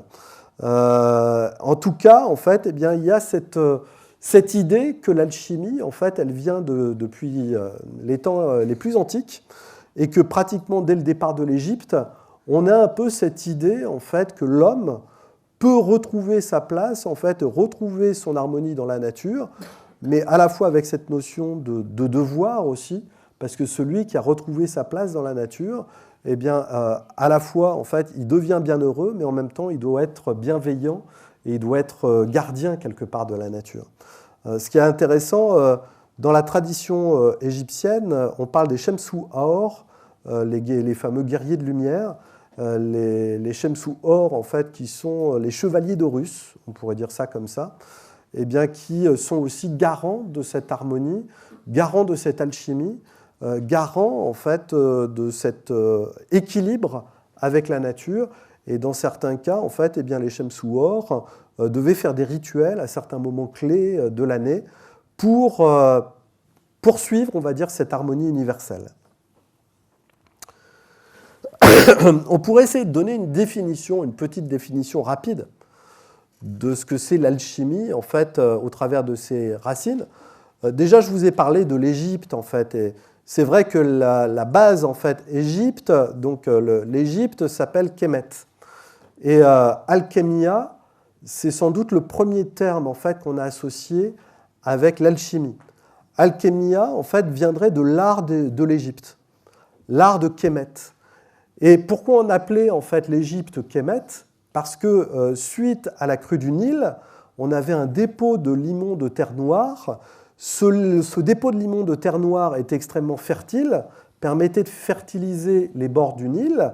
Et donc, on a associé en fait cette idée d'une terre noire qui paraissait putride, putréfiée, qui semblait, on va dire, pas forcément très agréable, comme la source de la vitalité, la source de la vie. Et du coup, ça ramène un peu à cette idée que l'art de l'Égypte, en fait, eh bien, c'est l'art de transformer quelque chose qui est sous un aspect putride pour l'amener, en fait, à un aspect qui va devenir vivant, à un aspect vital. Alchimie, ça pourrait signifier tout simplement la chimie de Dieu.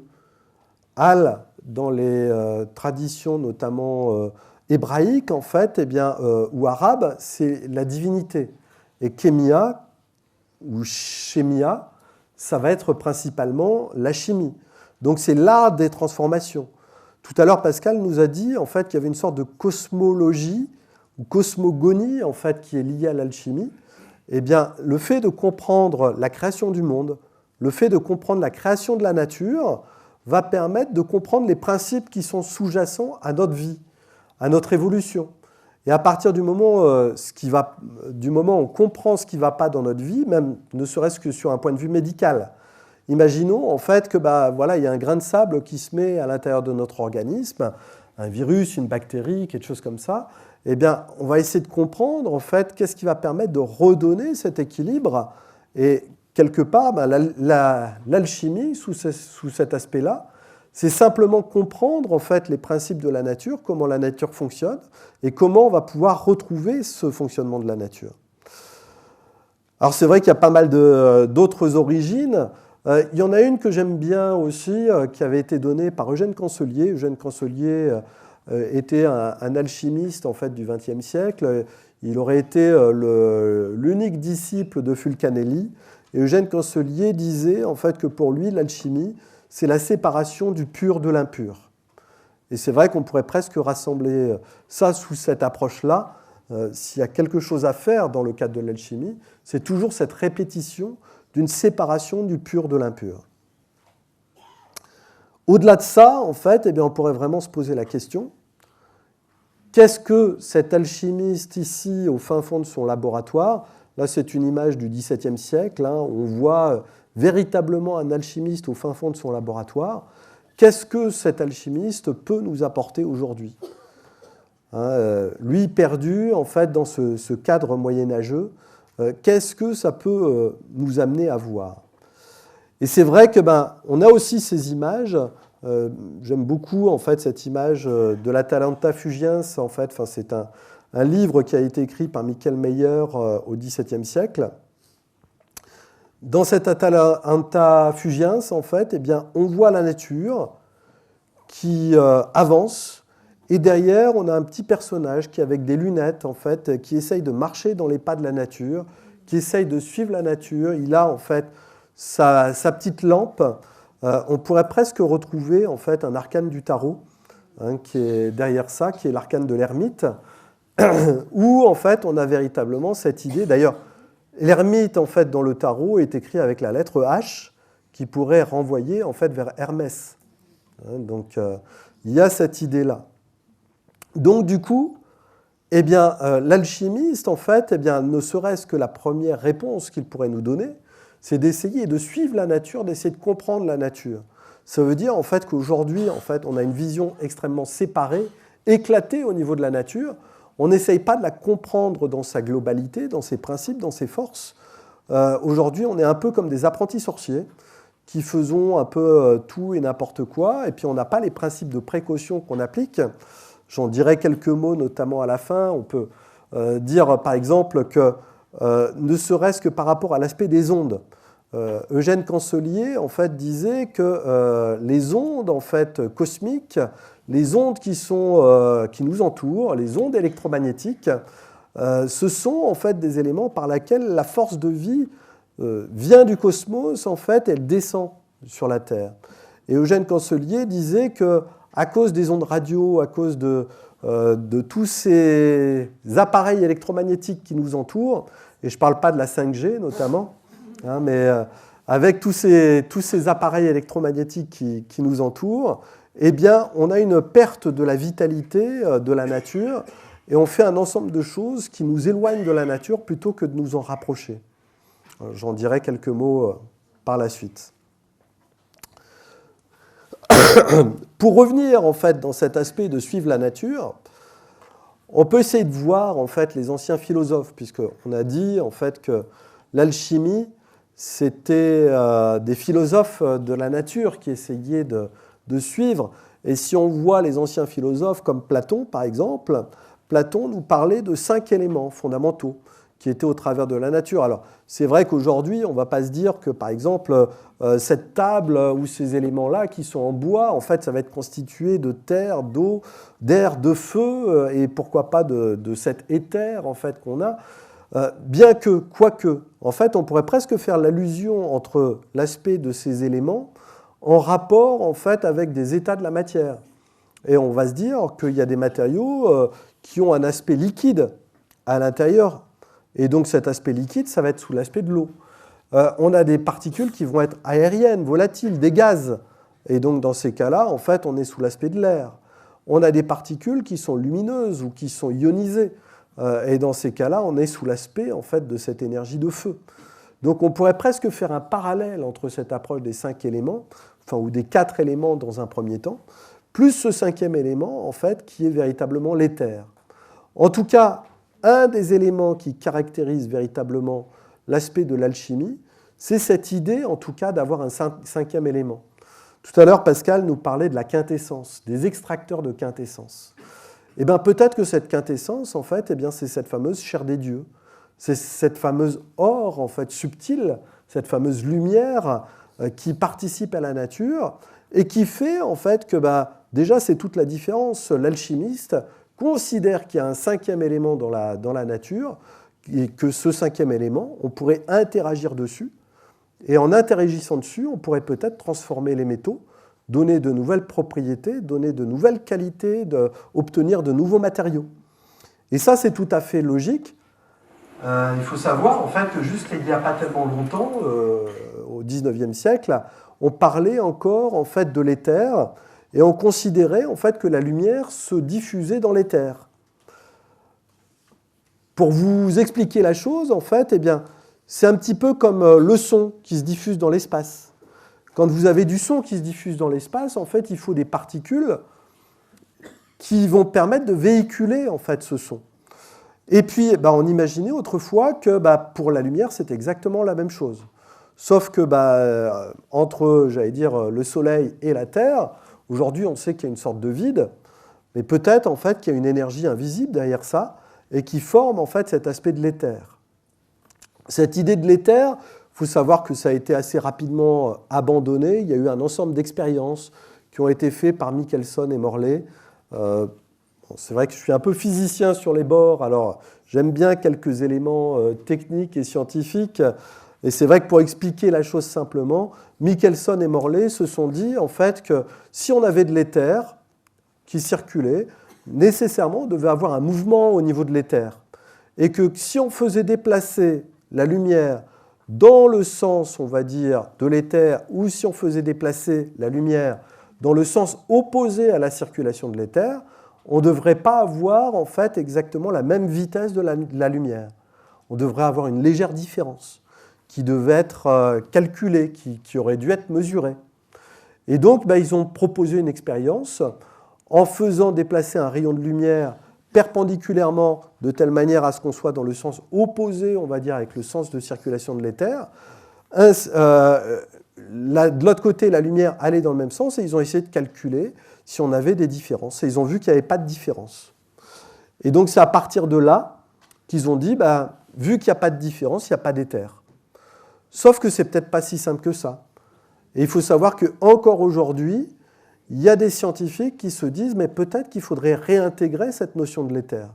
L'avancée de la science, de la technologie, amène à se poser la question si, en fait, cette question de l'éther ne permettrait pas d'avoir de nouvelles solutions, de nouvelles visions en fait, dans un cadre scientifique et amener en fait, à comprendre les choses différemment.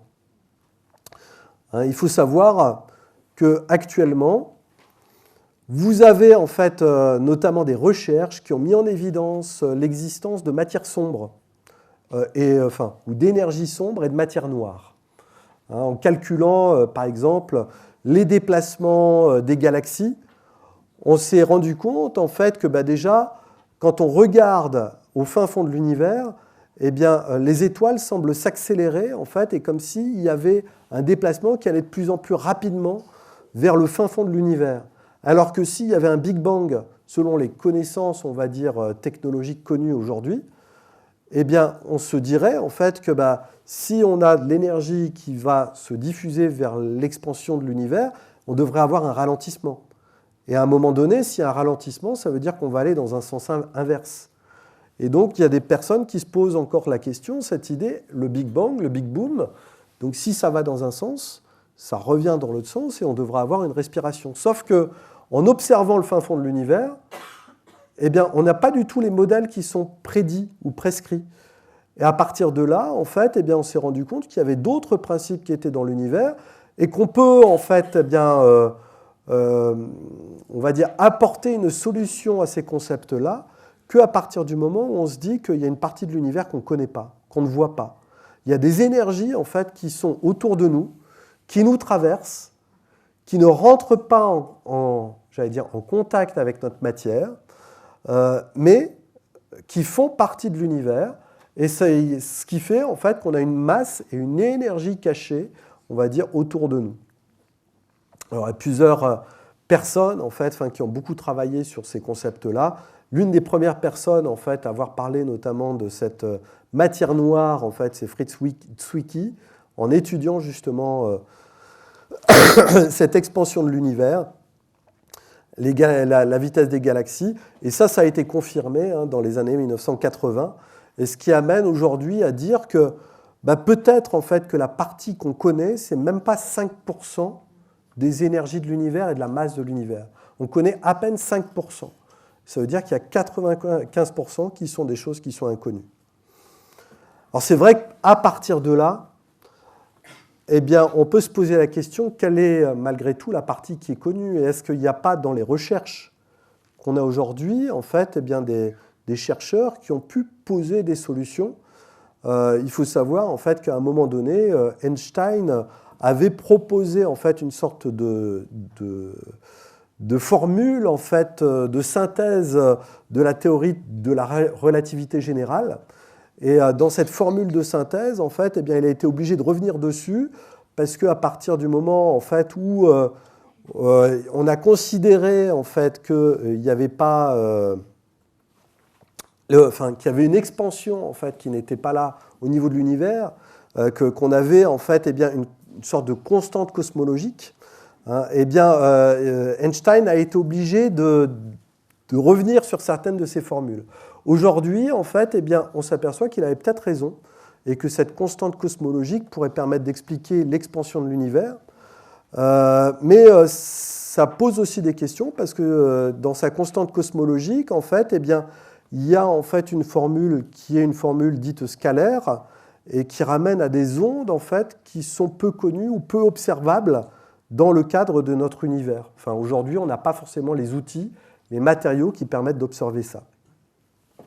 Je ne vais pas trop m'étendre là-dessus, ça demanderait peut-être un petit peu plus d'éléments, mais je sens que si je m'étends trop dessus, en fait, eh bien, je vais passer à côté d'une partie du message que j'ai prévu. Cela dit, en fait, eh bien, il faut savoir qu'il y a des scientifiques modernes qui s'intéressent à tout ça, et notamment, en fait, eh bien, il y a Jean-Pierre Petit. Je ne sais pas si vous connaissez Jean-Pierre Petit, il est assez intéressant. C'est un scientifique, en fait, qui est très ouvert à beaucoup de choses. C'est sans doute l'un des plus grands génies de notre époque, en fait, qui a beaucoup travaillé sur de nombreuses formules, qui a été en avance en France sur un certain nombre de questions, donc, dont la magnéto-hydrodynamique. Donc, c'est lui qui a posé les formules de base. Et à l'époque, en fait, en France, on lui a dit, mais c'est pas intéressant votre truc, en fait, on fera jamais rien avec ça. Et aujourd'hui, en fait, eh bien, par exemple, avec la magnéto-hydrodynamique, on fait des trains qui perdent pratiquement pas d'énergie, notamment au Japon.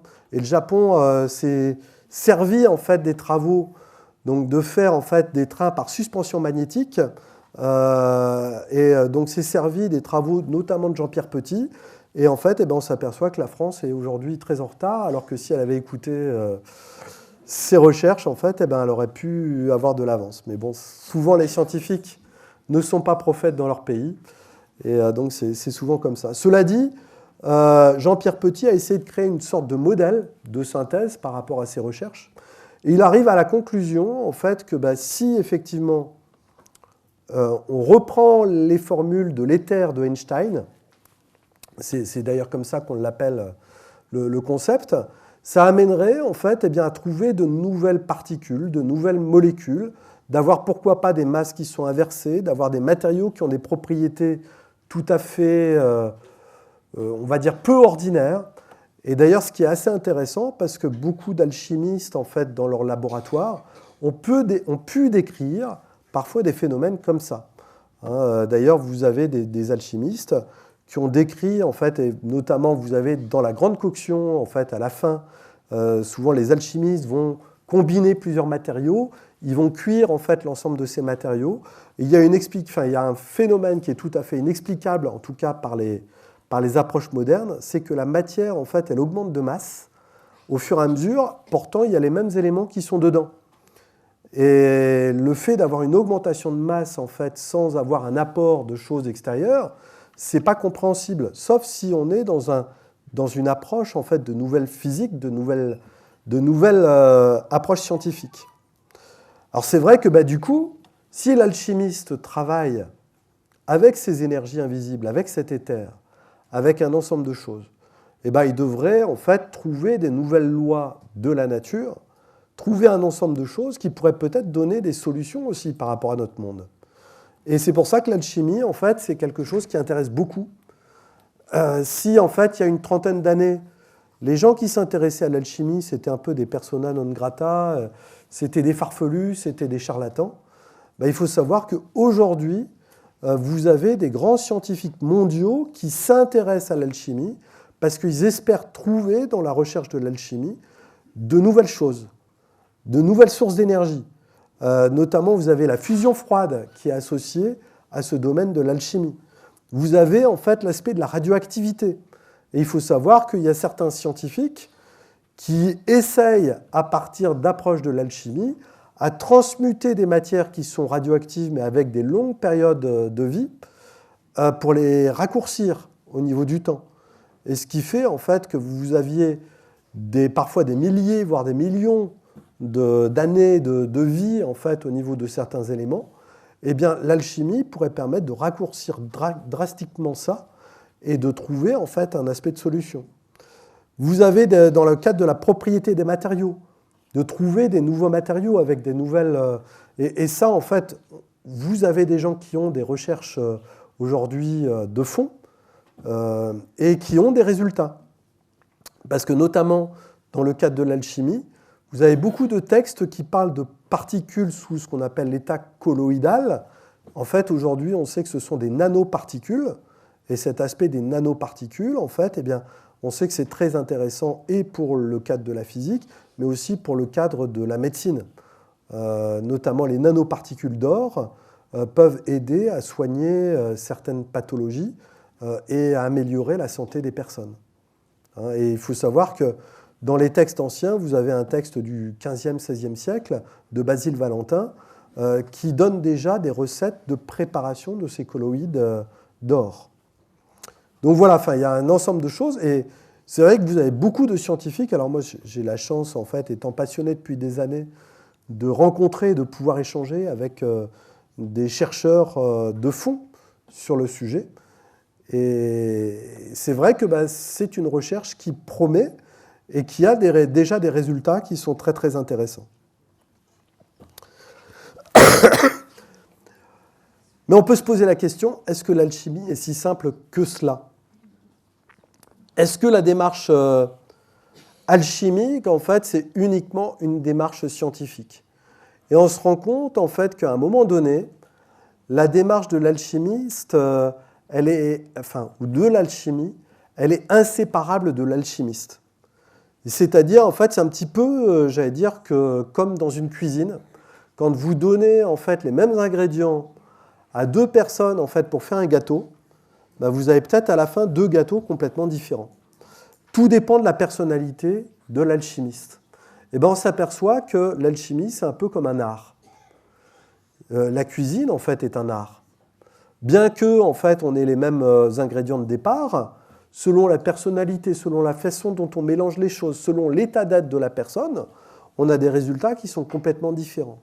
Et une des constatations de l'alchimie, c'est que selon l'état de conscience, l'état d'être de la personne, on influence la matière, on influence les résultats qu'on va obtenir au niveau du laboratoire. On pourrait presque parler d'une forme d'intrication quantique entre le sujet observé et l'observateur. Ça veut dire en fait que on a une action, même si on ne le croit pas, si on ne le pense pas, on a une action et une interaction avec la vie.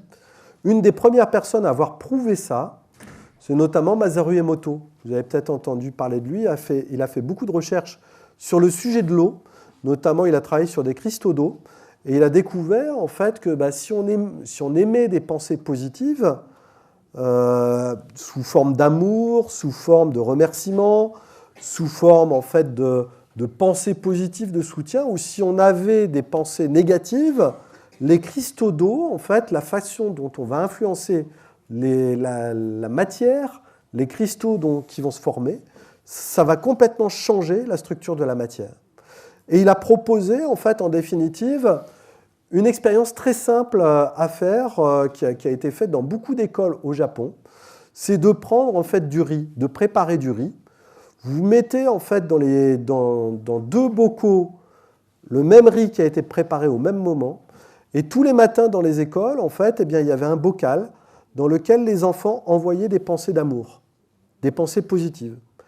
Et de l'autre bocal, en fait, toutes leurs pensées de haine, négatives, etc., ils déchargeaient leur négativité dans ce deuxième bocal. Et au bout de quelques mois, généralement, ce qui est observé, c'est que le bocal avec du riz, avec les pensées positives, reste blanc, alors que le bocal, en fait, avec du riz qui a été chargé des pensées négatives, pourrit, se transforme. Et donc, on a véritablement, avec cette expérience, une observation selon laquelle l'observateur et l'observé sont en interaction. Donc ça, c'est très très important. Ça veut dire aussi que vous, chez vous, ne serait-ce que dans votre alimentation, mais dans votre quotidien aussi, selon votre état de pensée, vous interagissez sur votre environnement et votre environnement interagit sur vous. Et ce qui ramène en fait à trouver une clarté, une sorte d'équilibre dans sa façon de penser. Il faut savoir que Masaru Emoto n'est pas le seul, on va dire, à avoir travaillé sur ce concept. Une personne qui a beaucoup travaillé sur le domaine de l'alchimie et qui a essayé de faire une synthèse un peu de tout ça, c'est une alchimiste danoise, qui a écrit d'ailleurs un livre sous un pseudonyme, sous le nom de Merel. Elle a écrit un livre et dans lequel, en fait, elle donne un certain nombre de clés pour elle en lien avec l'alchimie. Et pour elle, une des clés, en fait, c'est l'attente de l'alchimiste.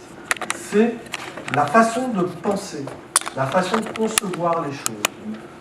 Et au travers de ça, en fait, elle cite une expérience qui est relativement simple, qui est plutôt une des expériences clés, qui est l'expérience de Schrödinger, avec le fameux chat de Schrödinger. Schrödinger, en fait, à un moment donné, dans le cadre de la physique, il a posé un ensemble de postulats, puisque dans le cadre de la physique, en fait, on arrive à l'observation que selon la façon dont l'observateur conçoit la chose, il va influencer le résultat. Si, en fait, à un niveau atomique, c'est relativement simple, Schrödinger a été un petit peu plus loin Et il a dit, mais voilà, imaginons dans ces cas-là, on met un chat dans une boîte sur lequel il y a du poison. On a une particule qui est en phase de désintégration.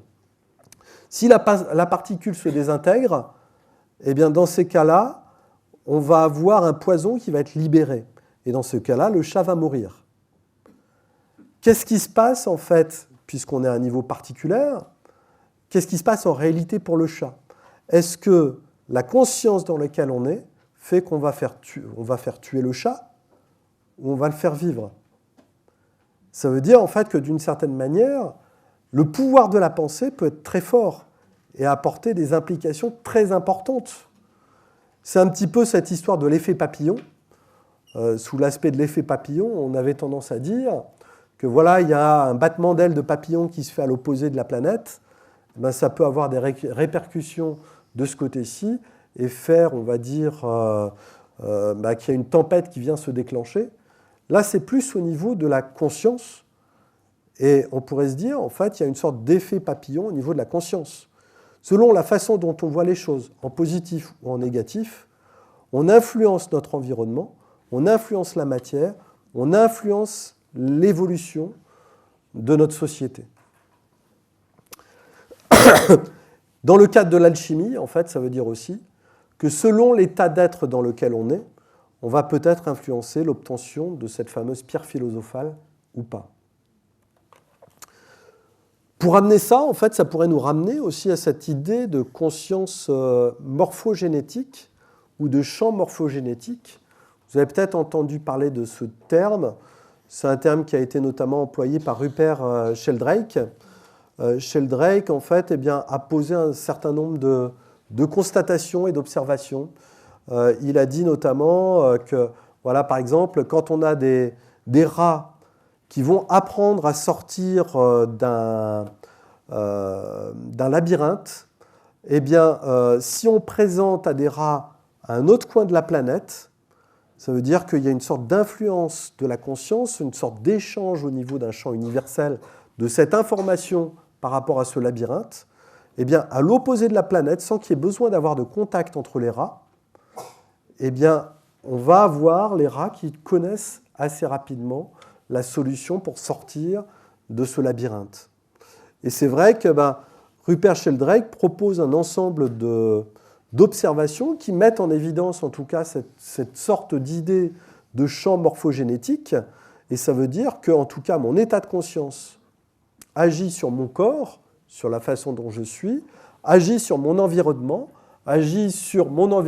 psychique, mais ça peut être aussi sur mon environnement matériel. Tout dépend de ce sur quoi je vibre, ce sur quoi je résonne. Tout ça peut nous amener en fait à l'idée peut-être qu'il existe une conscience universelle sur un plan donné. On est pratiquement en fait dans le domaine de l'inconscient collectif. Cet inconscient collectif en fait qui est cher à Jung. Jung, c'est l'une des premières personnes à avoir postulé en fait cette idée d'inconscient collectif. Mais si on regarde de plus près, en fait, entre ce champ morphogénétique d'un côté en fait et l'inconscient collectif de Jung, c'est exactement la même chose. Sauf que Jung en fait a été, j'allais dire, un poil plus loin, et il a dit en fait que cet inconscient collectif, il était lié à un ensemble de concepts, de principes, de lois qui sont liés à l'évolution de la pensée. Et ces lois, en fait, elles sont régies par des mythes, par une sorte de trame en fait mythologique qui fait que soit en fait on résolut cette trame mythologique, et ça, ce qui est très intéressant aussi, c'est que les formes d'initiation antiques en fait permettaient à chacun de vivre un mythe, et en se replaçant au cœur de ce mythe, de se replacer en fait au cœur d'un processus évolutif. Et on pourrait presque se poser la question, est-ce que le mythe alchimique en tant que tel n'est pas quelque chose qui permet chacun de se replacer en fait dans une sorte de mythe et de restructurer complètement son inconscient personnel, de retrouver en fait une harmonie globale et complète et de retrouver en fait sa place dans l'univers, dans son univers à soi. C'est vrai que cette quête de soi, en fait, elle est universelle. Mais aujourd'hui, en fait, on s'aperçoit que dans notre société, on a peu la possibilité en fait, d'exprimer cette quête de soi, ce retour en fait, à l'harmonie. Et c'est peut-être pour ça qu'on a beaucoup de méthodes en fait, qui viennent se développer. On a le chamanisme, on a tout un tas de choses, de trames, entre guillemets, qui prennent existence. Mais il faut se dire que la trame alchimique, en fait, pourrait très bien être une trame comme une autre, qui permette à chacun de se replacer en fait, dans cette quête de soi et de retrouver son harmonie dans le monde.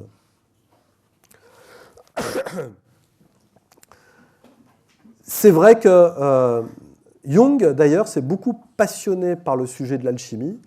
Jung, en fait, était, j'allais dire, un grand rêveur, peut-être sur tous les points, mais un grand rêveur, en fait, aussi, puisqu'il notait tous ses rêves.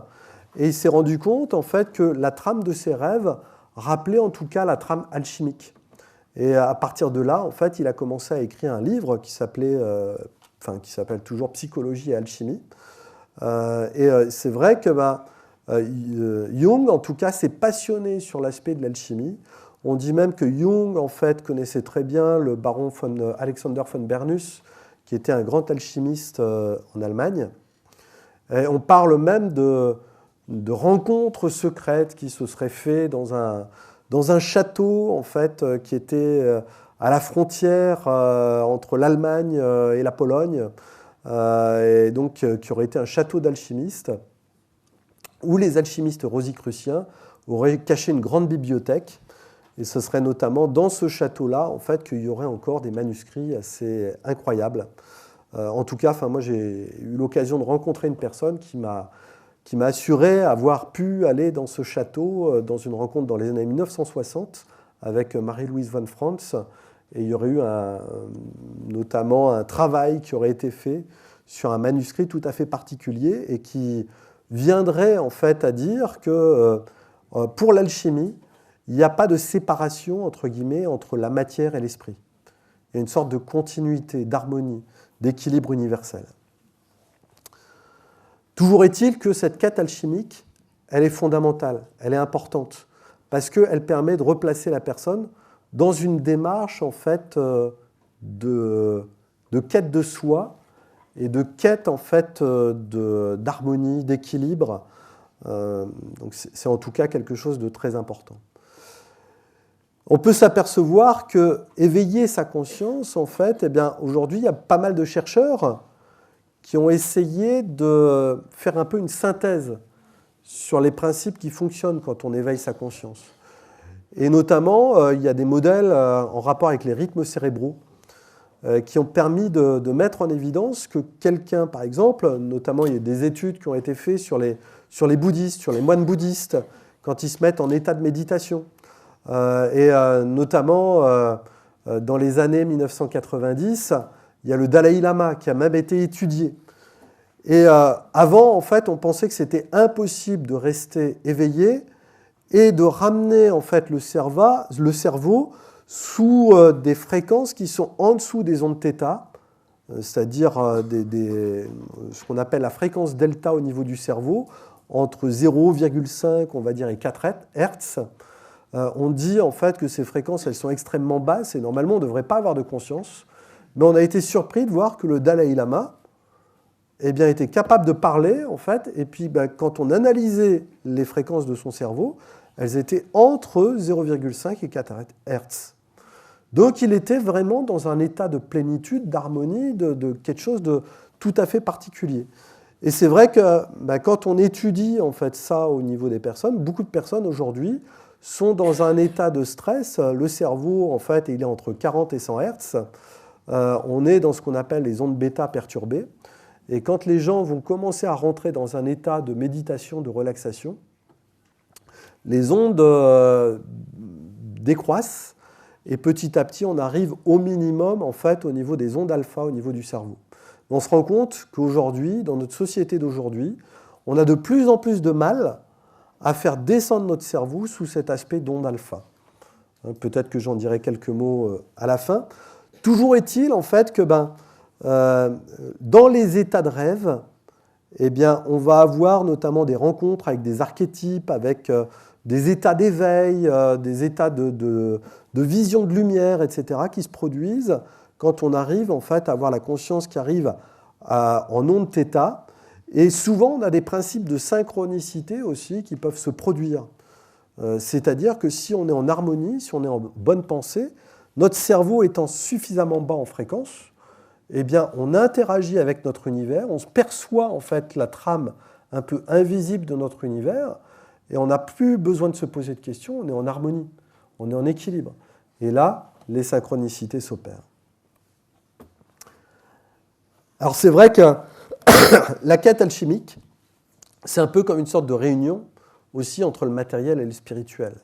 L'alchimiste, en fait, il va se servir de la base de la matière, il va observer ce qui se passe dans la matière, et en observant ce support de la matière, en fait, eh bien, il se regarde lui-même.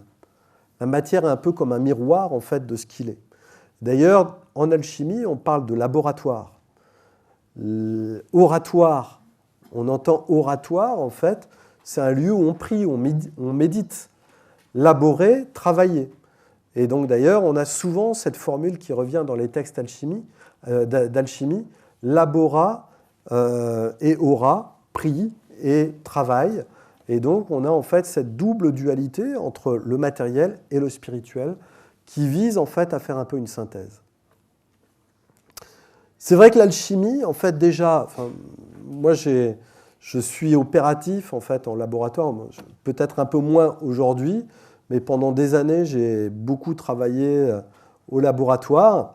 Et l'une des premières choses en fait que l'alchimie nous apprend, c'est à être ici et maintenant, à être dans le présent. Pourquoi ? Parce que en fait, si on n'est pas ici et maintenant, voilà ce qui peut se produire. Quand on mélange des matières en fait, qui sont dangereuses, quand on travaille en fait, avec des températures qui sont élevées, si vous n'êtes pas dans l'ici et maintenant, vous allez faire des bêtises. Et ces bêtises, en fait, elles vont faire que vous allez faire des mauvais mélanges ou des mauvaises actions.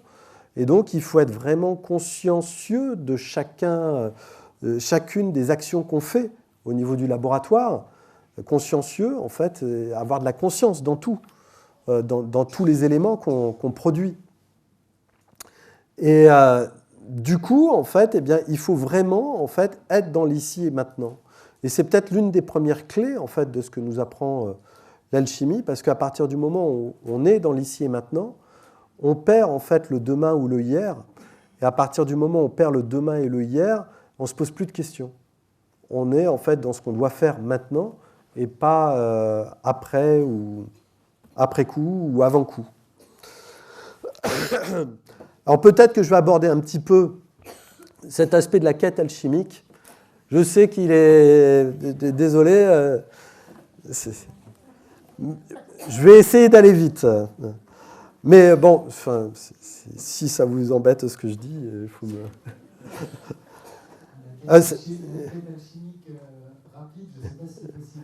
On va essayer. C'est vrai que ça fait 55 minutes déjà. Il y a pas mal de questions, mais on va essayer d'aborder quand même quelques sujets qui sont importants. C'est vrai que généralement l'alchimie, en fait, on le prend au travers de 3 phases. 3 phases en fait qu'on appelle l'œuvre noire, l'œuvre blanc, l'œuvre rouge. D'ailleurs, ce qui est très intéressant, c'est qu'il y a un ensemble de traités qui imagent ce qui se passe véritablement dans le ballon, mais aussi dans la personne. Et il faut savoir que autant l'œuvre noire, c'est que la matière elle devient noire, mais autant en fait si l'alchimiste y a projeté sa conscience, c'est qu'il va y vivre en fait aussi ses ténèbres intérieures. Il va vivre en fait une remontée des choses qu'il a mal fait, qu'il a mal vécues, et donc il va essayer de passer au-delà de ça et transmuter en fait ce passé négatif en fait ou ce négatif, ces énergies négatives qu'il a en lui. Il n'y arrive pas toujours.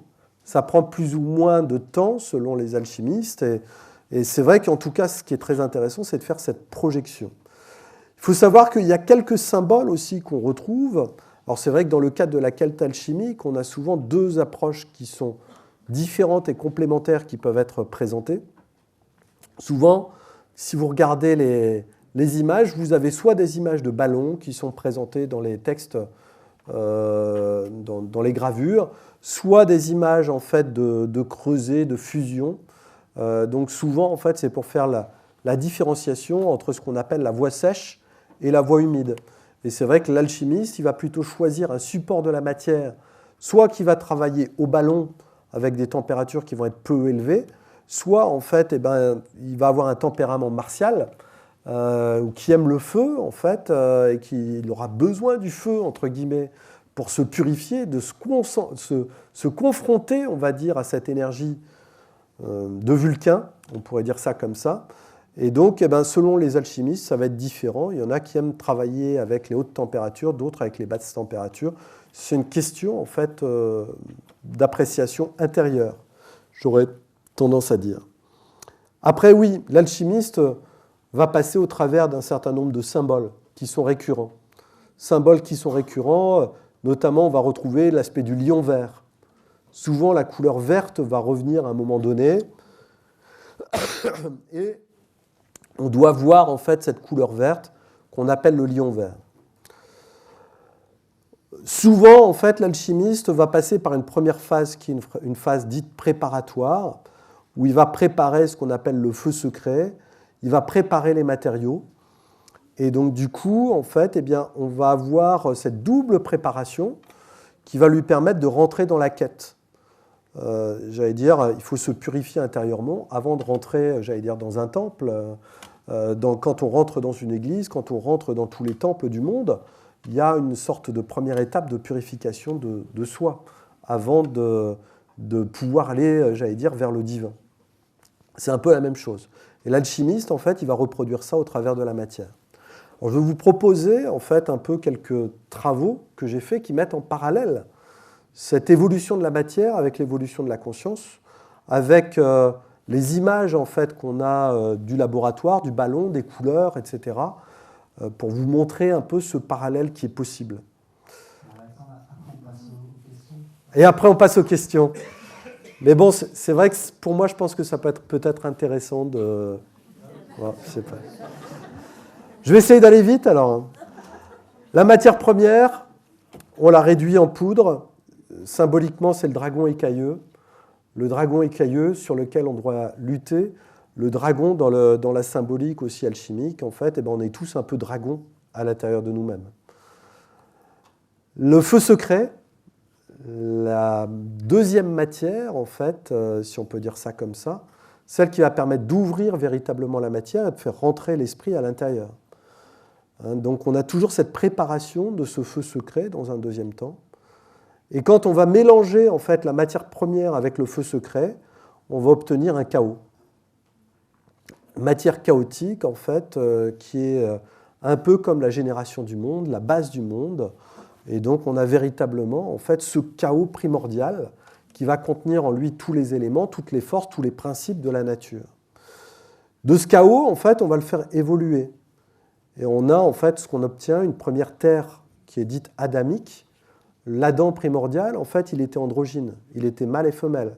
Et c'est de lui, en fait, qu'on a séparé d'un côté Ève. On a gardé le deuxième Adam, et donc c'est pour ça qu'on a toujours cet Adam primordial. Donc en fait, la matière qu'on avait au départ devient en fait une sorte de terre rouge qui va être notre matière première en fait avec laquelle on va pouvoir travailler. Cette matière première, en fait, il va falloir la dépecer, la tuer pour extraire en fait la quintessence qui est à l'intérieur d'elle. C'est aussi l'histoire du massacre des saints innocents. On va récupérer le sang des saints innocents.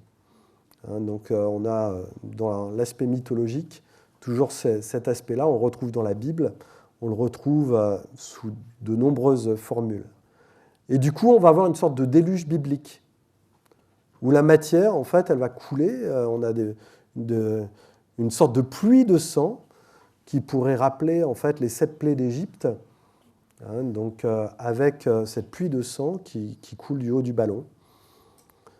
Puis en fait, on va avoir la séparation entre la partie inférieure et la partie supérieure, avec ce qu'on appelle la putréfaction et la tête de corbeau. La matière devient noire, et on a véritablement 2 zones qui se séparent, et on va faire cette séparation de la tête de corbeau. On retrouve par exemple ici sur l'image de Michael Meyer, la séparation avec l'extraction de la Vierge divine. La Vierge divine, c'est un peu comme cette séparation d'Adam et Ève. notre Adam originel, en fait, se sépare en deux parties. On a le deuxième Adam, qui redevient une terre rouge, et notre Vierge, qui est Ève. Puis la matière, en fait, va noircir, va devenir noire, et là, on tombe dans les ténèbres de la nuit, le chaos, la seconde mort, puisqu'on a une première mort avec la première séparation. Là, c'est la deuxième mort. Et la matière, tout d'un coup, devient le ballon, en fait, la couleur devient extrêmement noire, comme ceci. Puis petit à petit, la matière, en fait, va reprendre une couleur jaune, dorée. Le soleil, en fait, va revenir à la surface. Puis verdir. Et là, on a véritablement notre lion vert. Et ce qui est très intéressant, dans l'image du lion vert, on a beaucoup d'interprétations autour de ce lion vert avec l'aspect, en fait, du soleil qui est dessus. Et c'est vrai que pour certains qui n'ont pas pratiqué au laboratoire, ils disent en fait que voilà, c'est le lion vert en fait, qui doit manger l'or, qui doit manger le soleil, etc. Mais non, véritablement, en fait, pour moi, au-dessus du ballon, moi j'ai eu la surprise de voir ça, c'est comme une sorte de couronne en fait, lumineuse, orangée, jaune, un sel doré en fait, qui revient à la surface et qui se forme sur la partie du dessus. Et c'est tout à fait cette symbolique du lion vert qu'on a ici, le soleil qui surnage à la surface. Si on continue nos purifications, on va avoir l'apparition du lion rouge. Et quand on sépare en fait, ce lion vert de ce lion rouge, en fait, eh bien, on a véritablement deux matières. On a une matière en fait, qui va être orangée, en fait, enfin rouge, qui est ce lion, ce deuxième lion, qui se rapproche petit à petit de l'état de la pierre philosophale. Puis, on va devoir séparer, purifier séparément notre lion rouge, notre soufre philosophique, notre reine de l'autre côté. Et la purification des deux, en fait, va nous amener à avoir deux matières qu'on va appeler le soleil et la lune des sages et qu'on va réunir à nouveau. Là, on voit en fait d'un côté une purification qui se fait à partir de ce liquide en fait, qui est rougeâtre. Et si on le purifie en fait, par calcination, on obtient véritablement en fait, une matière qui va être de couleur jaune, couleur d'or, qu'on appelle l'or des sages. Et on voit dans beaucoup de traités des représentations de cet or des sages qu'il va falloir semer dans la matière primordiale. Et c'est vrai qu'il y a souvent une analogie qu'on peut retrouver avec l'aspect de la toison d'or. La toison, en fait, eh bien, servait à recueillir les particules d'or d'un côté. Et donc, on va mélanger d'un côté la toison et de l'autre côté l'or. Et l'union de la toison et de l'or, c'est un peu comme ce symbole de l'union de la reine des sages et du roi des sages, ou l'or des sages. Donc, on a d'un côté, en fait, cet or des sages qu'on obtient. De l'autre côté, en fait, eh bien, on va avoir notre fameux lion rouge qu'on va purifier. On le purifie, en fait, notamment par l'eau. À chaque fois, en fait, on va retirer les impuretés qui vont être dedans. Et à chaque fois, au fur et à mesure de chacune des purifications, eh bien, la matière devient de plus en plus blanche, véritablement comme une sorte de laine blanche, que certains, dans d'autres traditions, appellent la barbe de l'Éternel. Moi, je vois véritablement au travers de cette laine blanche. Et c'est vrai que c'est assez intéressant, en fait, dans les textes alchimiques, vous avez aussi cette histoire de bélier, en fait, qui revient souvent, et la laine du bélier qu'on va utiliser. Puis, à un moment donné, en fait, eh bien, on va faire l'union entre le roi et la reine, la conjonction sacrée. Et quand on fait la conjonction, en fait, eh bien, petit à petit, on va mettre ça en coction. Et à la fin, en fait, on va obtenir une sorte d'androgyne. La matière devient blanc. Et les alchimistes, dans ce cas-là, disent qu'on obtient la pierre au blanc. Et les alchimistes disent, en fait, que si on poursuit notre coction, on pourrait obtenir la pierre au rouge. Je n'en suis pas encore là. Sur le chemin, sans doute. Voilà. Et on va passer aux questions.